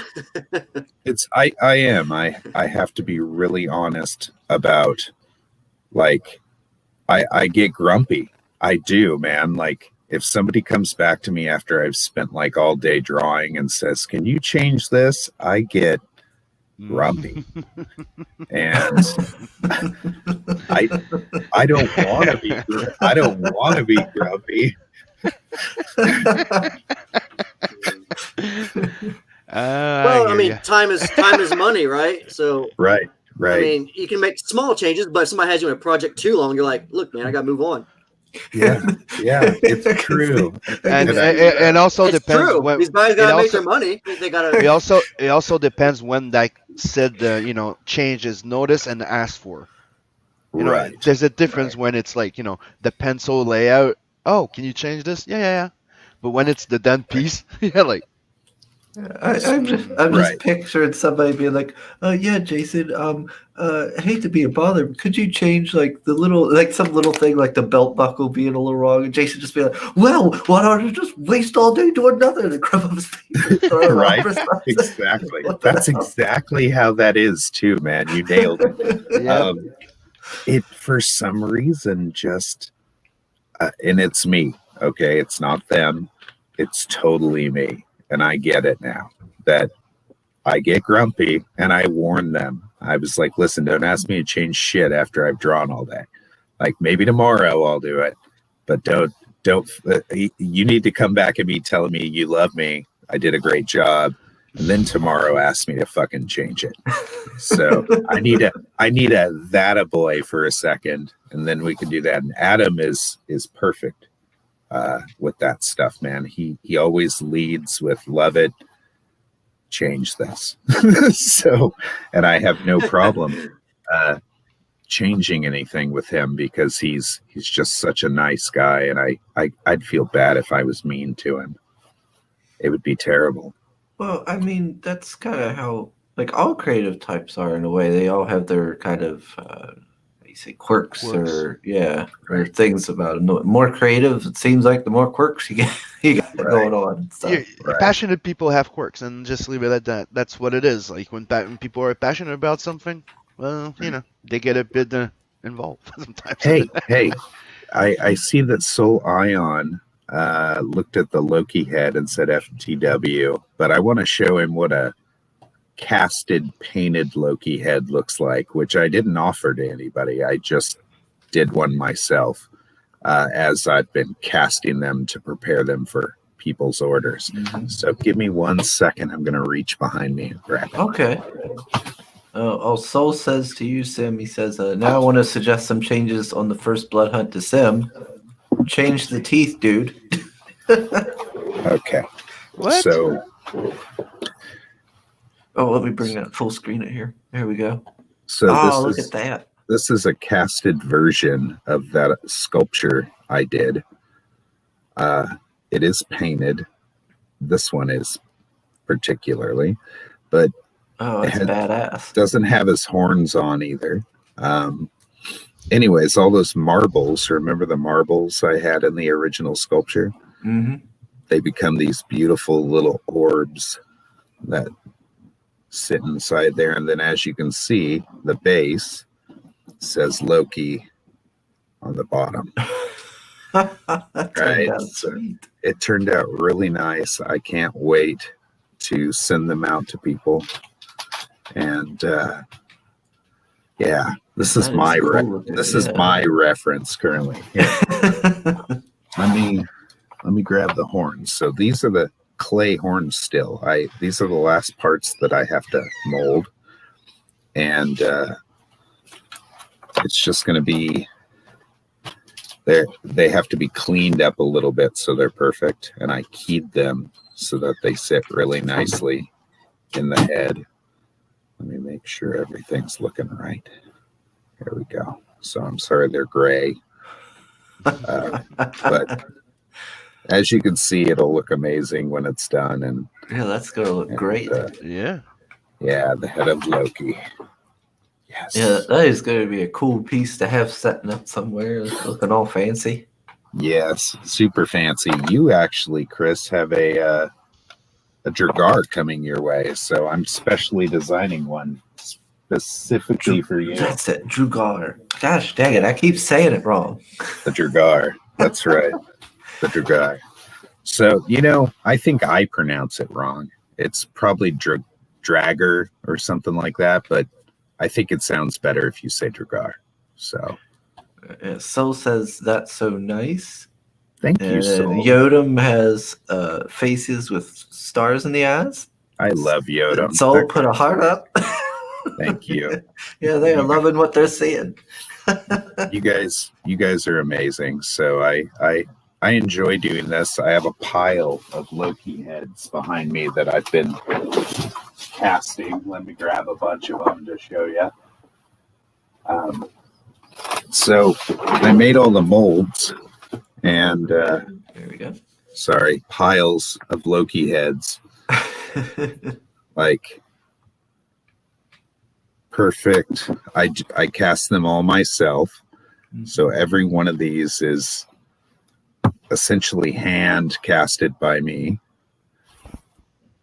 Anyways, bunches of them. I think I sold 17 and I gave away like 3 or 4 of them, so I have to make like 20 in all. Does it take a long time to do that? The molds take me about a day or two because I skin them first, and then I pour a block mold over that. But the casting process takes about 10 minutes. I'll mix some thermal casting plastic together, and it heats up in about 5 minutes and cures into hard plastic. And then Stuff actually gets pretty hot too. It does. Yes, it can get up to a couple hundred degrees. Yeah. And the stuff I got, it's like I think it cures in 4 minutes, so it doesn't give you much time. Right. So same stuff. I used probably the same stuff. I add a little bit of dye to it to turn them gray, and I cast them all myself. So, and I make sure there's no air bubbles and stuff. So I usually have to use talcum powder and get the mold all nice and like covered with some talc, so the resin flows into all the crevices and stuff. And so it's a process, but it seems to work great. Seems sculpting these doesn't cause any headaches. No. I don't get headaches. Thank God. As an artist, if I did, it'd be terrible. It's just time consuming, and I don't mind doing it. In fact, sculpting. I've been wanting to get back into it. It's what I'm good at, man. Like I'm a better sculptor, I think, than I am an artist, like a penciler. But at least I think so. There's other people who would probably tell me differently. Anyways, I love this stuff. Go back, hammer while it's still available. If you like the way that Loki looks, you can still back it on the campaign. Right. Currently, you can still back it. All my books come signed. There are a couple Loki heads left, and I believe 13 and or 14, something like that. And then there's custom Dragar that I will make. That a couple of those are still available. 3, which are the last 3. And then there's the Super Dragar, which is a 12-inch tall kit of one of my Dragars that will be showing up in the book. Yes, there's boobs on the So what's Soul say here? He says, hopefully the Dragar nose will be accurate. Well, Soul, I don't think Jason has enough mold to properly put a Chris Evans nose on a Dragar. Oh, Lordy. that beautiful proboscis of his. Oh, man. Yeah, it's nice. So yeah, we as far as Hammer's concerned, it's still in demand. My partner Jason Gonzalez is working on his pages right now. He's had some health issues in the last month. He had a stroke. Oh no. And it was like a mini stroke. It was because he has a hole in his heart, and it causes headaches, and it gave him something called a TIA, which is like a mini stroke. So he went in to the doctor. It happened while he was skateboarding, and he ran right over to the hospital, and they were able to give him a bunch of medications that kind of reversed some of the issues. And since then, though, he's been like on a regiment of taking care of himself, and they're trying to fix the hole in his heart, and they're doing all this stuff. So he's undergone a couple different procedures. He actually had his gallbladder removed Tuesday. So he lives in Arizona. He's one of my closest friends. I've known him since junior high. And so I've kind of been watching out for him. And so he's working on my stuff. I'm giving him some time to heal so that he can finish his stuff. And during that time that he had that stroke, he was actually doing a Kickstarter campaign for La Mano del Destino. And he was halfway through the campaign when it happened. And he still made the campaign go, man. $45,000 or $46,000 campaign. He still made it happen. Wow. And he was in the hospital for a fucking week. So it was crazy. It was crazy. And I'm sure it was part of the stress that made it all like come to a fervorish peak to where he got sick all at once. Yep. So anyways, he's healing right now. What's really funny about Gonzo, the guy he's a super sober, straight edge person. Like all the drugs he ever did were in high school. So by the time he left high school, he was completely sober, and he's been sober for over 30 years. So when they put him under to do all these procedures to him, he has no idea what it's like to be inebriated. Okay. It's been 30 plus years. So when they bring him out of anesthesia, he's sick as fuck. Like he just, his body isn't able to take how intense all that stuff is. And, I tell him all the time, you should do more drugs, but he just won't. So, but he's doing great, and everything's moving forward. And, I got a little worried about it, but it's going to all turn out great. So we're becoming world famous. It's a good thing that they were able to catch, everything in time, and now he's trying to get everything taken care of. He's got it. He's quite the guy, man. So I'm impressed with how well he's coping with all this stuff and still able to keep things going. So that's always good. Hey, we got Hex Allen in the chat. Hail, sir. Hey, Hex. How you doing, buddy? He said, hey, it's Craggy. Yep, it is. I am here. It's fucking early, man. My wife just woke up. When I came in the room and plugged in my computer, of course, I start talking and she's just sleeping right back behind me. And she just got up and put the dog out and stuff. So I think I just started her day for her. Oh, well, tell her the crew of the morning roast apologizes. We will. I'll let her know that we apologize and we love her. So I'll get her some coffee and stuff. So yeah, I believe Hammer will be. I'm going to keep it in demand even when I start fulfilling it, because I want to be able to. When I launch Hammer 2, I'll take down the campaign for Hammer 1. I want to be able to keep it up there as kind of like a guidepost. So, and then we'll go from there. And everything I offer in the first one won't be offered in the second. I may offer a different version of issue 1 with a different cover. It won't be signed. If you do pick up like in the second campaign, let's say Hammer 2, you'll be able to get Hammer 1, but I won't be signing any of them. The only time you can get a signed one is through this campaign. So Joe Benitez, signed editions, John Levisay, the inker who worked with Benitez, signed edition, and me. Only come with the campaign as we do it. Yeah, so the best time to hop on the Hammer train is now.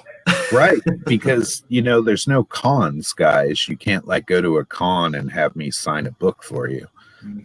You have to get it from me, and it's just I'm gonna make it exclusive. I have to.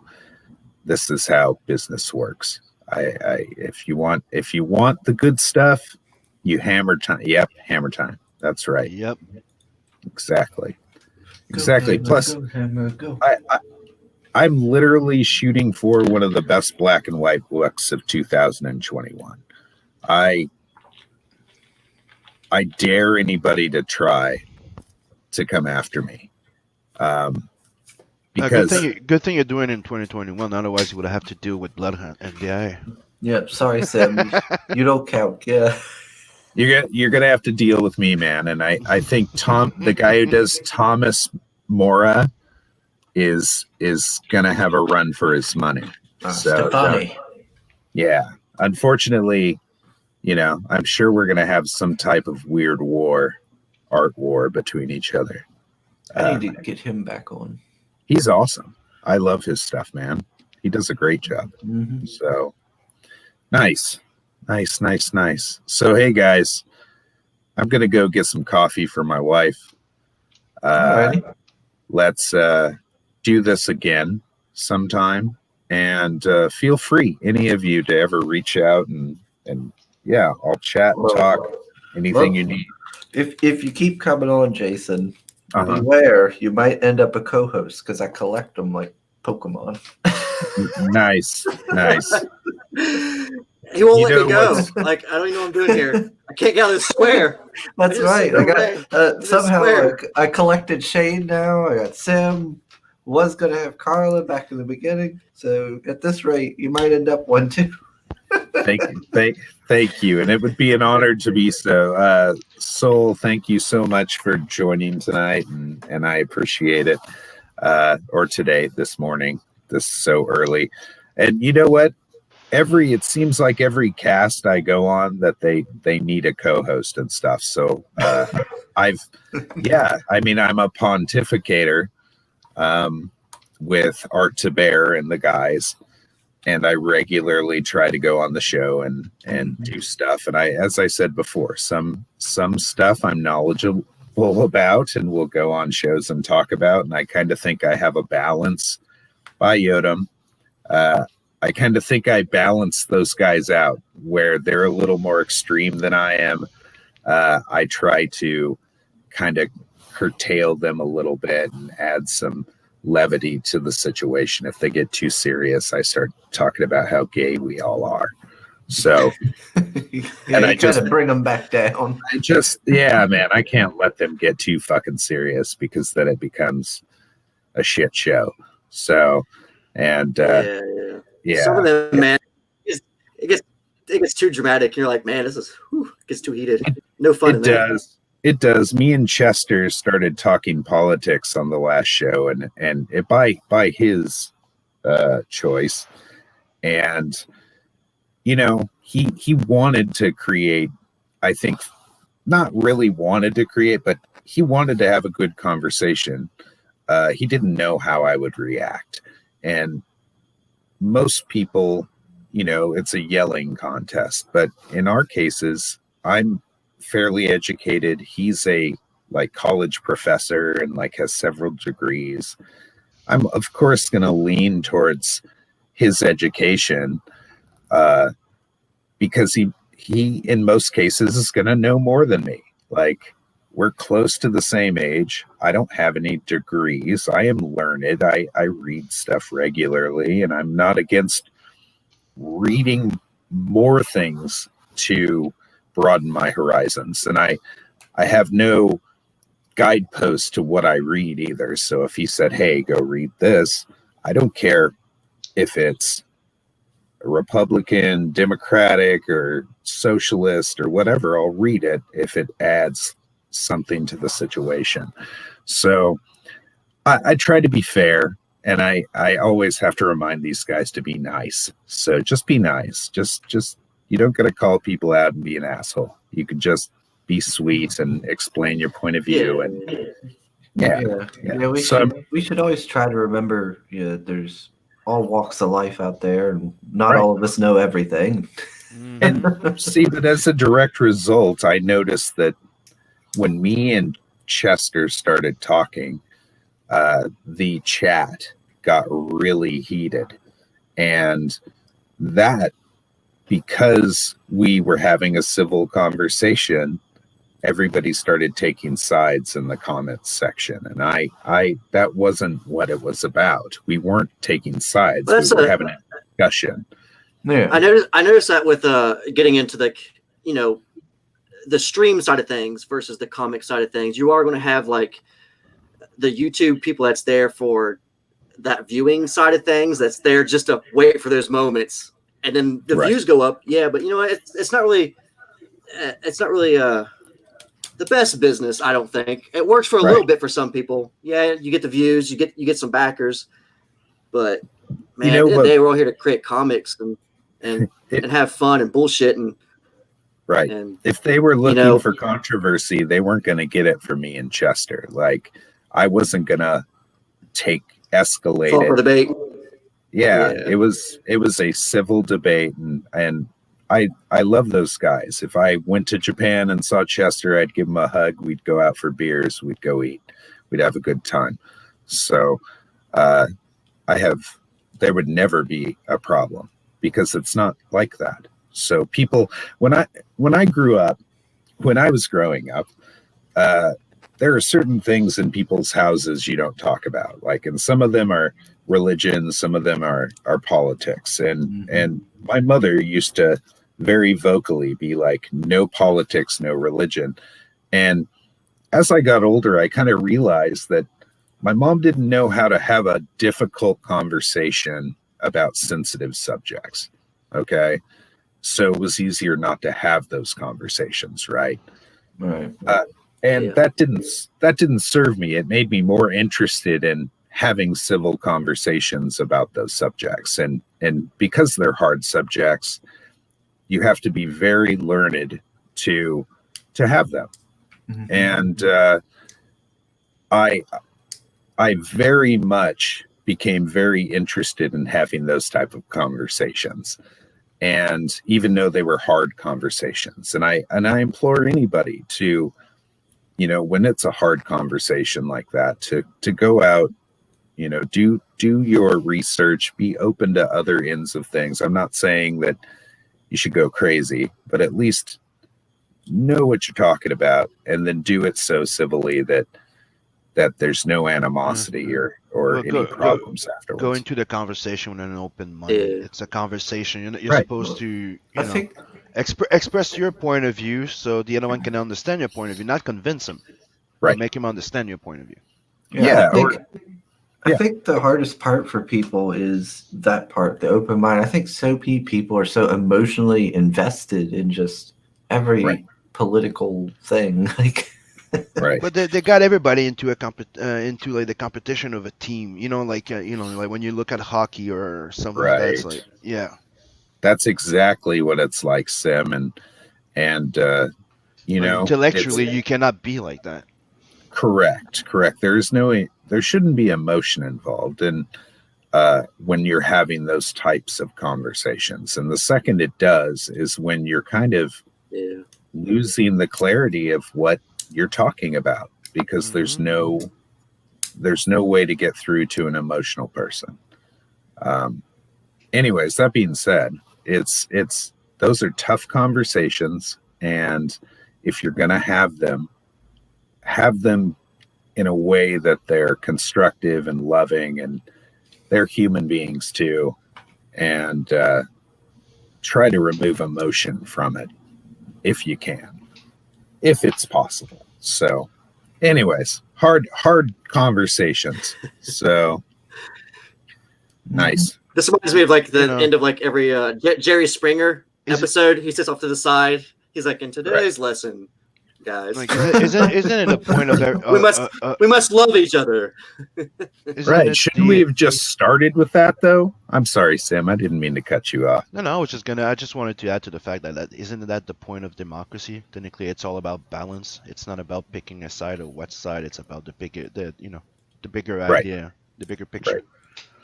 Yes. Yes. I mean, there's it is about a bigger picture, man, inevitably. Mhm. So, and you got to remove yourself enough from it to be able to see it and then validate it and move it And forward. discuss it. Yeah. Right. Nice. You're all fine gentlemen, I tell you, and I appreciate my time with you. And yes, The finest around. Oh, there's You more are. dragger. Thank you. There's more dragger added. there's still 3 Dragar available. Those are custom ones. Those will be the last ones I make for anybody. Draugr. I think I'm done. how big are the regular dragger? They're like 10 and a half, 11 inches tall. I mean, they're all different. Okay. So some are taller than others. The smallest one there is like 8.5 inches, and that's the one that I put the most stuff on. Okay. Like but the big one with the like satellite on the back of it, that one's like about 11 inches tall with that little satellite attached to its back. It's cool. So the little one in the middle actually has a bunch of toy parts on it that move. So neat. yeah, there's actually like his little claw moves. There's things, the little gun on its back like is all hinged and moves. It's kind of interesting. So no, I don't have better places to be. Hex has a good point. Yeah, that's just good to say. He's got a lady he needs to help make coffee with. I want to make sure my wife is happy and I get some coffee in her. So since I just woke her up, so That makes sense. Anyways. We'll let you go then, sir. it's all good, man. Hit me up anytime, Chris. I can probably try to do early days if you need me. So okay, bud. Okay. All right. Yeah. Of course, I would help you, man. Anytime. You know I'm a sweetheart. So Yes. Excellent. yes, I got another yes, one. yes. I like Sim too, man, and Shane. I later so Sounds loud. okay. No, I like Sim. Sim's always been super Yeah, kind but and super sweet. Shane's just trying to bring me down so he can bring himself up. It's okay. That's right. That's how I do it. That's right. It's okay. It's like having a little pup, nabbing at your sides. Well, there's always fierce competition to be the number one co-host.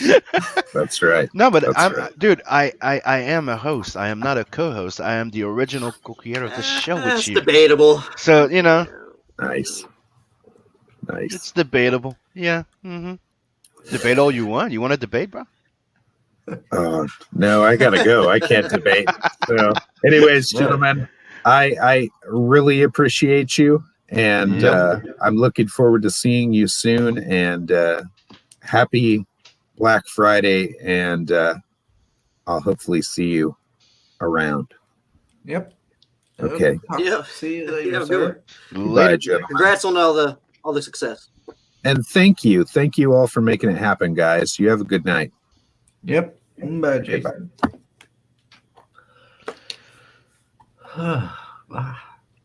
What did Soul say here? He said, Well, I'm "At stuck first, with you guys.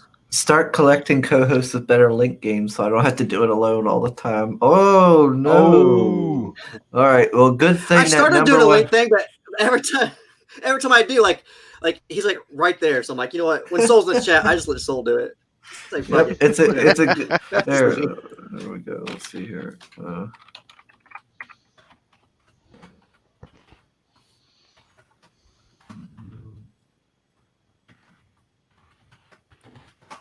Just him his old There we jumpy go. due to the affection. So jumpy to the affection. Sim don't know how to act with all those compliments. Nah.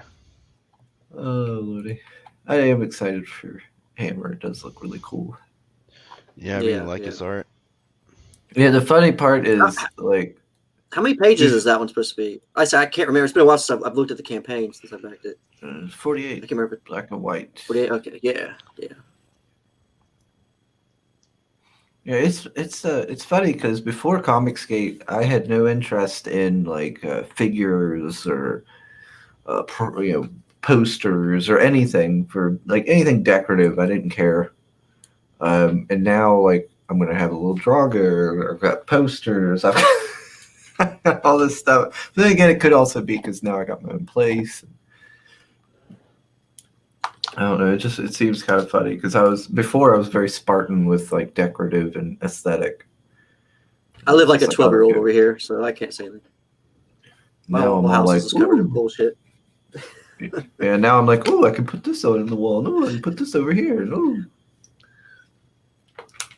I get a lady to come over. I might check out my Goosebump collection. What's up? All 64 original. Mhm. In reality, Yeah, you're in gonna his get house, that's a secret room that he's in right now. Like when he closes the door, it just looks like a wall. The girls are not aware of that room. Really? No, he's like, what is that movie? What's that movie? Like 50 Shades of Grey or something where he's like, Oh man, with the meme where it's like, you want to see my playroom or something like that. He shows them that. Yep. they're like, ooh. Then I open up. They're like, oh. Oh. Check out my mint condition Star Wars Luke Skywalker.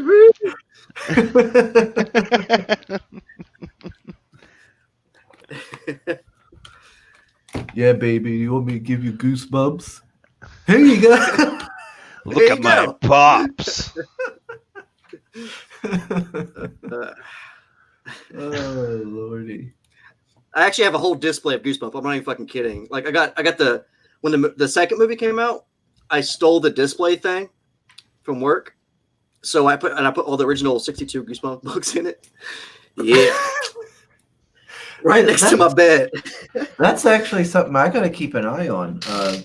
At the mall up there in Cumberland, it got bought, the Country Club Mall, by somebody, and Mom was saying like, well, we need to keep an eye on it because maybe if some of those stores decide like they have to leave or something like that, maybe they'll start selling their stuff, and maybe I can get the where they keep posters in those things, and you can move the slide them back and forth to see them. Seeing about getting that for all these posters I've been getting from CG and stuff. Or and I can put like the smaller prints together and put them in like one thing, and then that way I can just have it set and maybe back behind me or something, and I can just go through them like that. It'd be really cool. It'd be really neat to do. And I still got comic book rack spinners down in my basement from when I had a I want shop. one of those. Yeah, like I need. 3 of them still. I want to get one I of probably those. should put it too. here. Make it kind of look cool behind me, wouldn't it? Have the spinner rack with the CG books. Might Hey, do that. yeah, why the fuck is in it? There. I don't know. I got the CG books behind me. You can see them, kind of, right? Yeah. And a spinner rack would be better than a freaking, I guess. you know. I'll next do to that. I'll some put it. pops. I'll put it. you I'll know? put it next to here. Yeah, next show we'll have it right here. There. Have the spinner rack of CG books. Yeah, I would like. Carry it upstairs. I'd like to have a spinner rack. I'm gonna have to get me one. Then you do the King Toad spinner rack show. And then you spin the rack Yeah. and you pick a book and you do a review. Yeah. What are we getting today? Oh my! I am interested in this Asunder thing, the tabletop RPG. Mm-hmm. It is interesting. Ain't nobody play it with though. Dang it!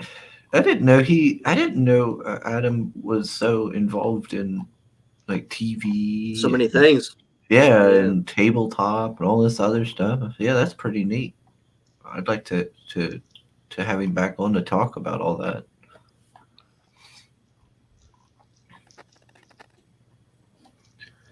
Sam wants you to Oh, hold Blood Hunt up close to camera. Sim wants you to hold that up close to your camera. Yeah, it's me who wants it.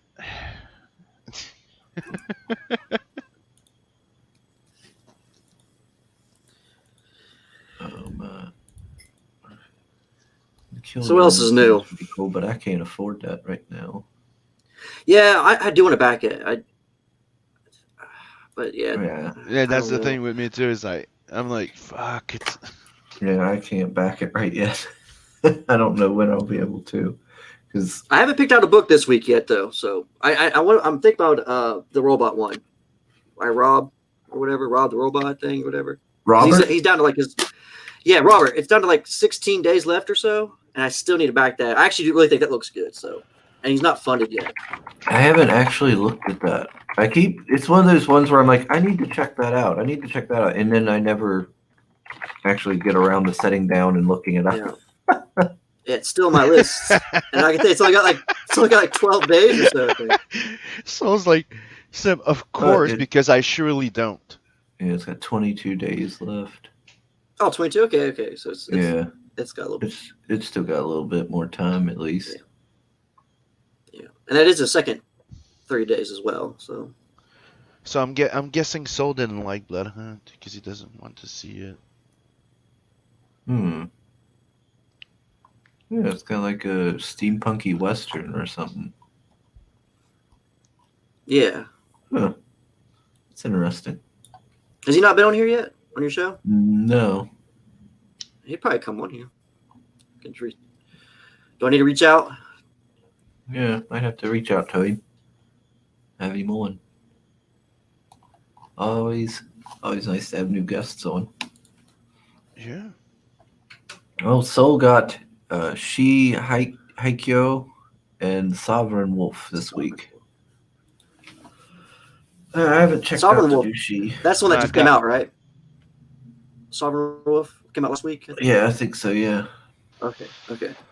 Yeah, I got the Grave Robbers. I'll probably jump on that towards Well, you got Grave maybe in Robbers? a more couple weeks. Yeah. I was going to ask you today if you were getting a copy or not, because I've bought like 3 copies. I was backer number 1. That's right. Yeah. I forgot. Yeah, it just dawned on me there. Yeah, because Okay. I I'm went gonna go and refund mine then. I'm joking. yeah, because if you refunded, you wouldn't be number 1 anymore. Mm-hmm. Oh, I thought you Yeah. backed it, Chris, on that first day. Do you not? Yeah, I Did it not launch on your show? Yeah. Okay. Yeah, I backed for 2 copies, and then I was like, oh wait, I got to back at that street secret link to get the thing from the mailing list. So then I backed it again. So Soul just answered like, Sim, I told you that I cringe every time I see vampire teeth. So I'm like, okay, does that mean that you want to see Vincent on your sketch cover with a nice big smile behind that? Great bumpers. Last week. Yeah. It'd just be. It's just Vincent sitting there brushing his teeth or something. Like you put everybody there, but behind you see just like his head popping out with a big smile. Was he photobombing? Yeah. Remember, like I did with the Super Aaron one, where I did the Super Aaron piece, but Vincent was there pouring the milkshake on her ass. Mm. Yeah, it was a good one. Oh, you said Grave Robber was yeah. Yeah, we launched it on Friday, Drew. Yeah. That's right. We got it, and he got a lot of backings. Morning roast. Don't underestimate the power of the morning roast. At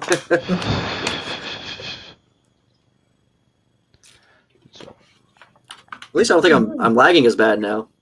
No, you're not lagging and you don't have that delay as That's much. That's I'm really wondering who this is. Maybe it's your Zayd. It's from Zayd. The Lost pages. It must be, but I feel like when I got Magic Cop, I feel like it had their name on it, the Zayd names. True. Yeah. Usually it came with a sticker. Usually, right? It says Zayd on it. Or something. Yeah. This My last one did. That. Yeah, this one don't have that, so I don't know. You didn't get any confirmation, like a anything that was like an Indiegogo shipping thing. Some people do that, like let you know that they send it out. I said, if there's anything you were expecting. I don't know. I've got so many things coming. Like I said, there's like 5 books that I thought was supposed to be. Oh, here it is.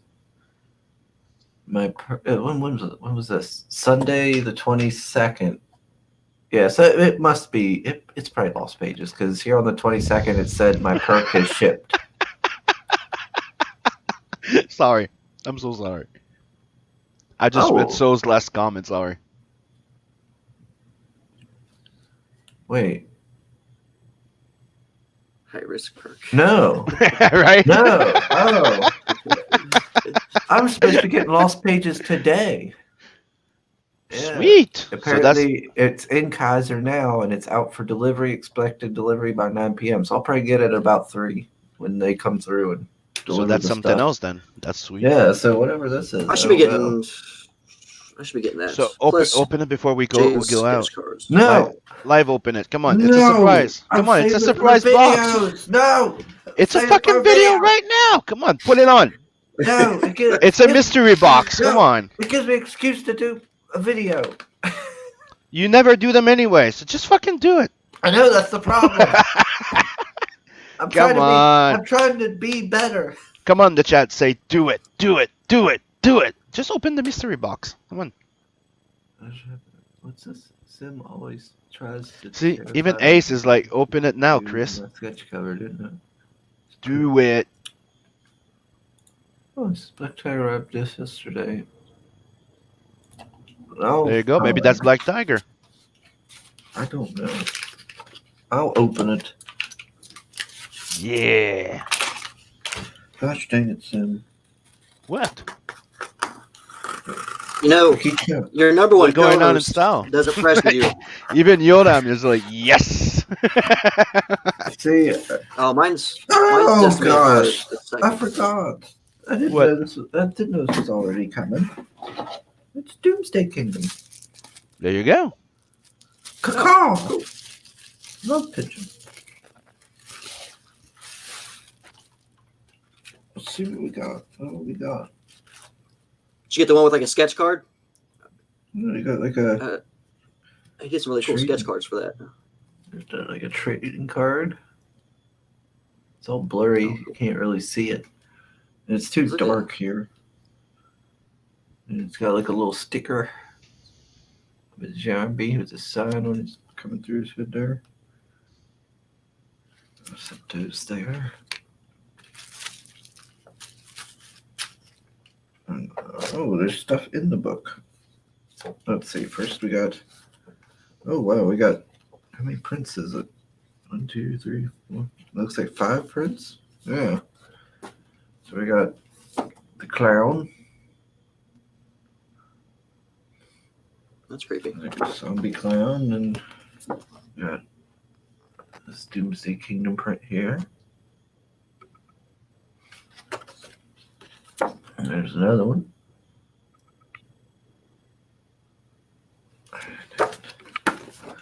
And this one here. Zombies coming all up on him. A lot of prints, dang. Yeah.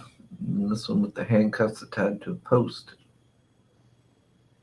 Somebody got chained up and eaten, probably. Let's see. Yeah, there's something. What is that? Something in the book here. Let's see. Oh, it's the bookmark. Ooh, it's a fancy one. It's got all shiny. Oh, sweet. That's freaking cool. Yeah, that turned out pretty cool. I like that. It's got like the nice fancy little. Yeah, I like the bookmark. That's nice. Very nice. And the book itself, it's got that like blood on it. You can see that really kind of comes through there. Yeah, I can't really. Gosh, I can't show it off because I don't really have a light right now. That sucks. Maybe want to do another video. When I get another pile of stuff, I'll briefly touch on Doomsday Kingdom here at the beginning, like I did Kiri, and talk about it. Then by then I'll have my light bulb changed, and I can show off the coolness. All right, let's see. I gotta put these prints up here.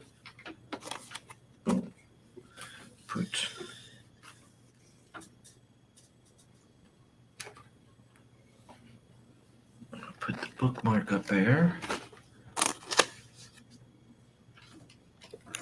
Down up there as well, and I'll put the book over here. That pile's getting bigger and bigger.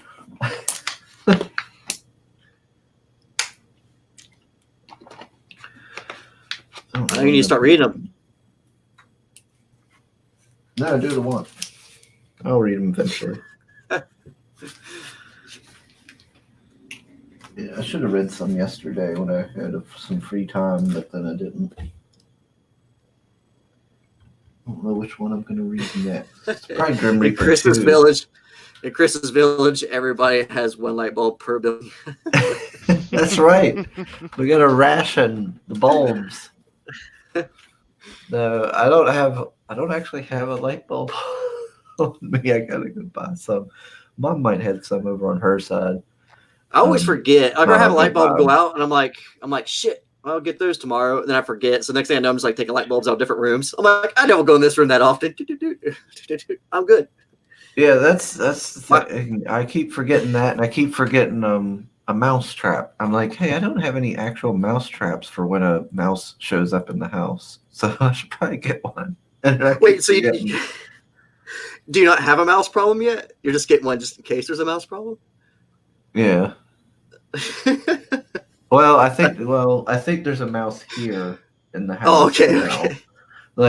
Like Mom has a mouse problem over on her end, and I haven't had any issues on my side. But then I think yesterday it was on my days off.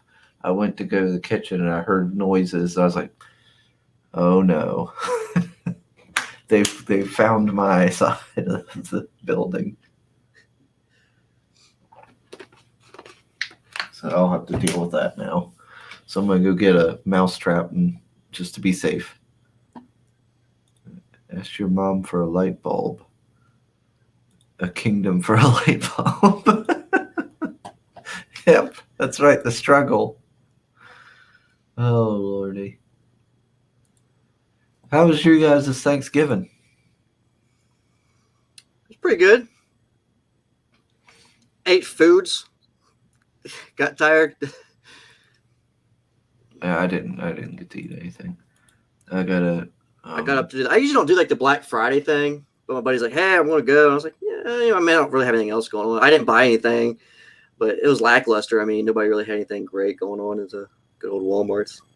Like, Yeah. I noticed like the last few years, all they do is put out like boxes of like $2 socks by electronics half the time. I'm like, what the like it's like they already know people is going to show up, so they don't even try anymore on Black Fridays to like really sell people anything other than just like the normal bullshit.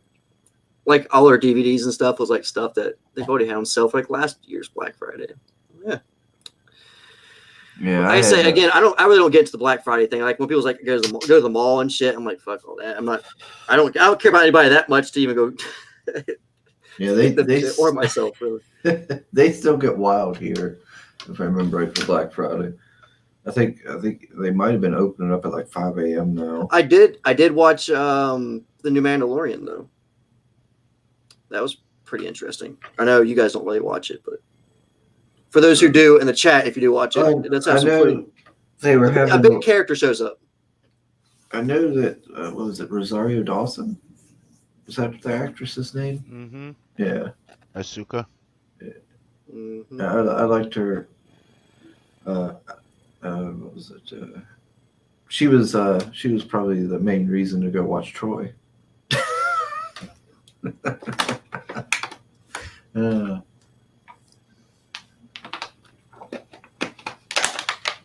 Let's see. Soul says priorities, right? A high indie comic perks or a light source for your home. Easy, ain't it?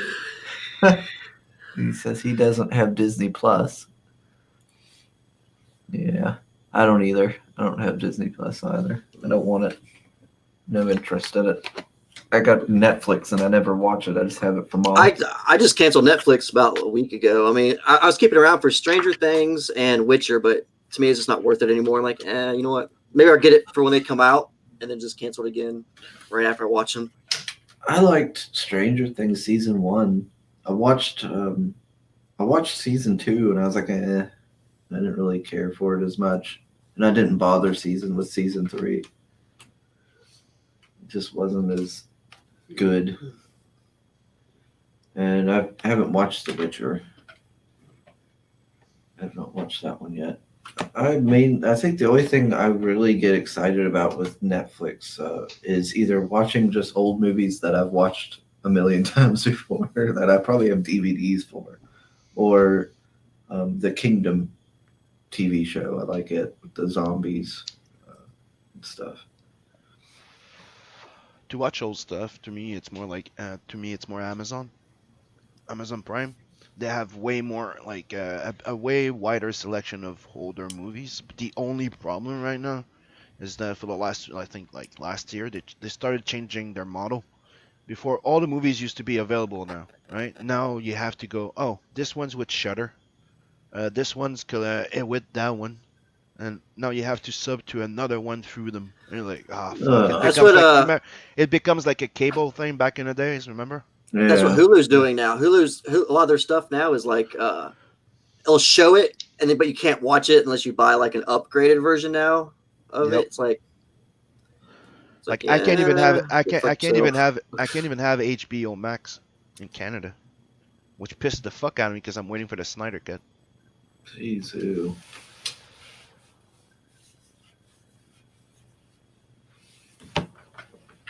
Soul says he's keeping Netflix because he shares it with his sister, but find myself watching more Prime. Yeah, I have Netflix because all the family, the kids. I have Prime, and I share I share a Disney Plus with my other brother that lives somewhere else. So he subbed and gives us the key for the kids, so we have Disney Plus too. And I have Funimation, which the kids love those. Things. Me, I love anime. I got Crunchyroll for the movies. Yeah, I thought about buying this package deal I had seen that had Boomerang, Crunchyroll, and something else, and it was really cheap. But is Crunchyroll worth it? I like it, but that's just Yeah. me. I mean, I'm not like, obsessed over like anime, so it's more of a casual like. I'll get into some stuff, watch it for a little bit. Like I said, right now I'm watching Demon Slayer. What's it called? Demon Slayer or something like that. Yeah. Demon Hunters. Goblin Or Slayer. Slayer. Goblin Slayer. Well, there's No, the not Demon Goblin. Slayer. Yeah, there's Yeah. There's one called Demon Slayer that people are really into. Yeah, I like it. It's pretty good. Did you watch Goblin Slayer? Never heard of it. How have you not heard of Goblin Slayer? Okay, go watch the first episode. Just I go really- watch the Should I? first. Yep. Well, It's anime. When it Yep. first came out, it was very controversial for some people, which I don't understand why. It's by anime for people who got really upset and offended over that first episode. It's like, have you only been watching like shonen, like Naruto and stuff? How can you get offended about anime though? I mean, There's it's, a ton it's of anime.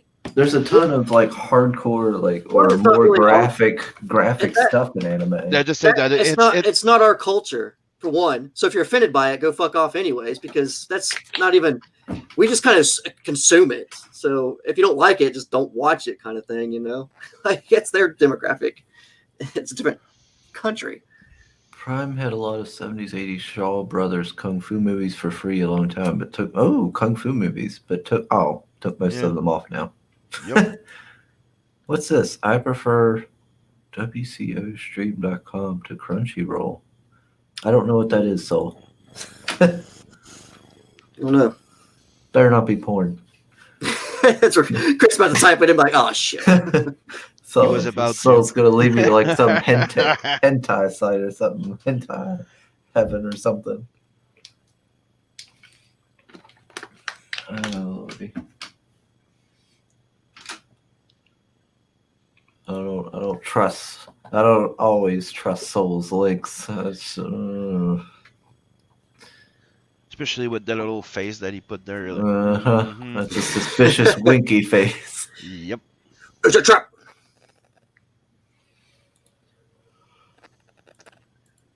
This is bait. Yeah, I got. Mom did bring me some leftovers though from her Thanksgiving dinner up at the grandmother's, so I'm going to be eating that after the stream. And I am really wanting to go chow down. Well, you So, can end the let's end the stream. Yeah. I think It I is might like- be doing. about 2.5 hours. It's pretty good. Is it? Yeah, but I do. You covered the guest. You did your job. Yeah. You sold some copies. I like chatting though, so. Yeah. But I Chris, do like, need. I have nothing, people. The addiction is Stay real. with me. I like my social. 6 hours. I love all of you. Thank you. I don't want to be Thank you very alone. much. Oh, sir. He says, no, it's not hentai. It's just not that official. If you catch my drift, shouldn't post it here. So Okay. Oh. got you. Oh, it's like what do they call that one site? Kiss Anime. I know a lot of people go there. I think, Mhm. and they go there to watch anime or something. I don't know. Anyway, I guess we should wrap it up. But yeah, I better do that. That's all I got to say about that. That's all I got to say about Well, We I'm are tired done. now. I'm hungry This now. is the end of the stream. Oh man. So then I Pressing started- button now.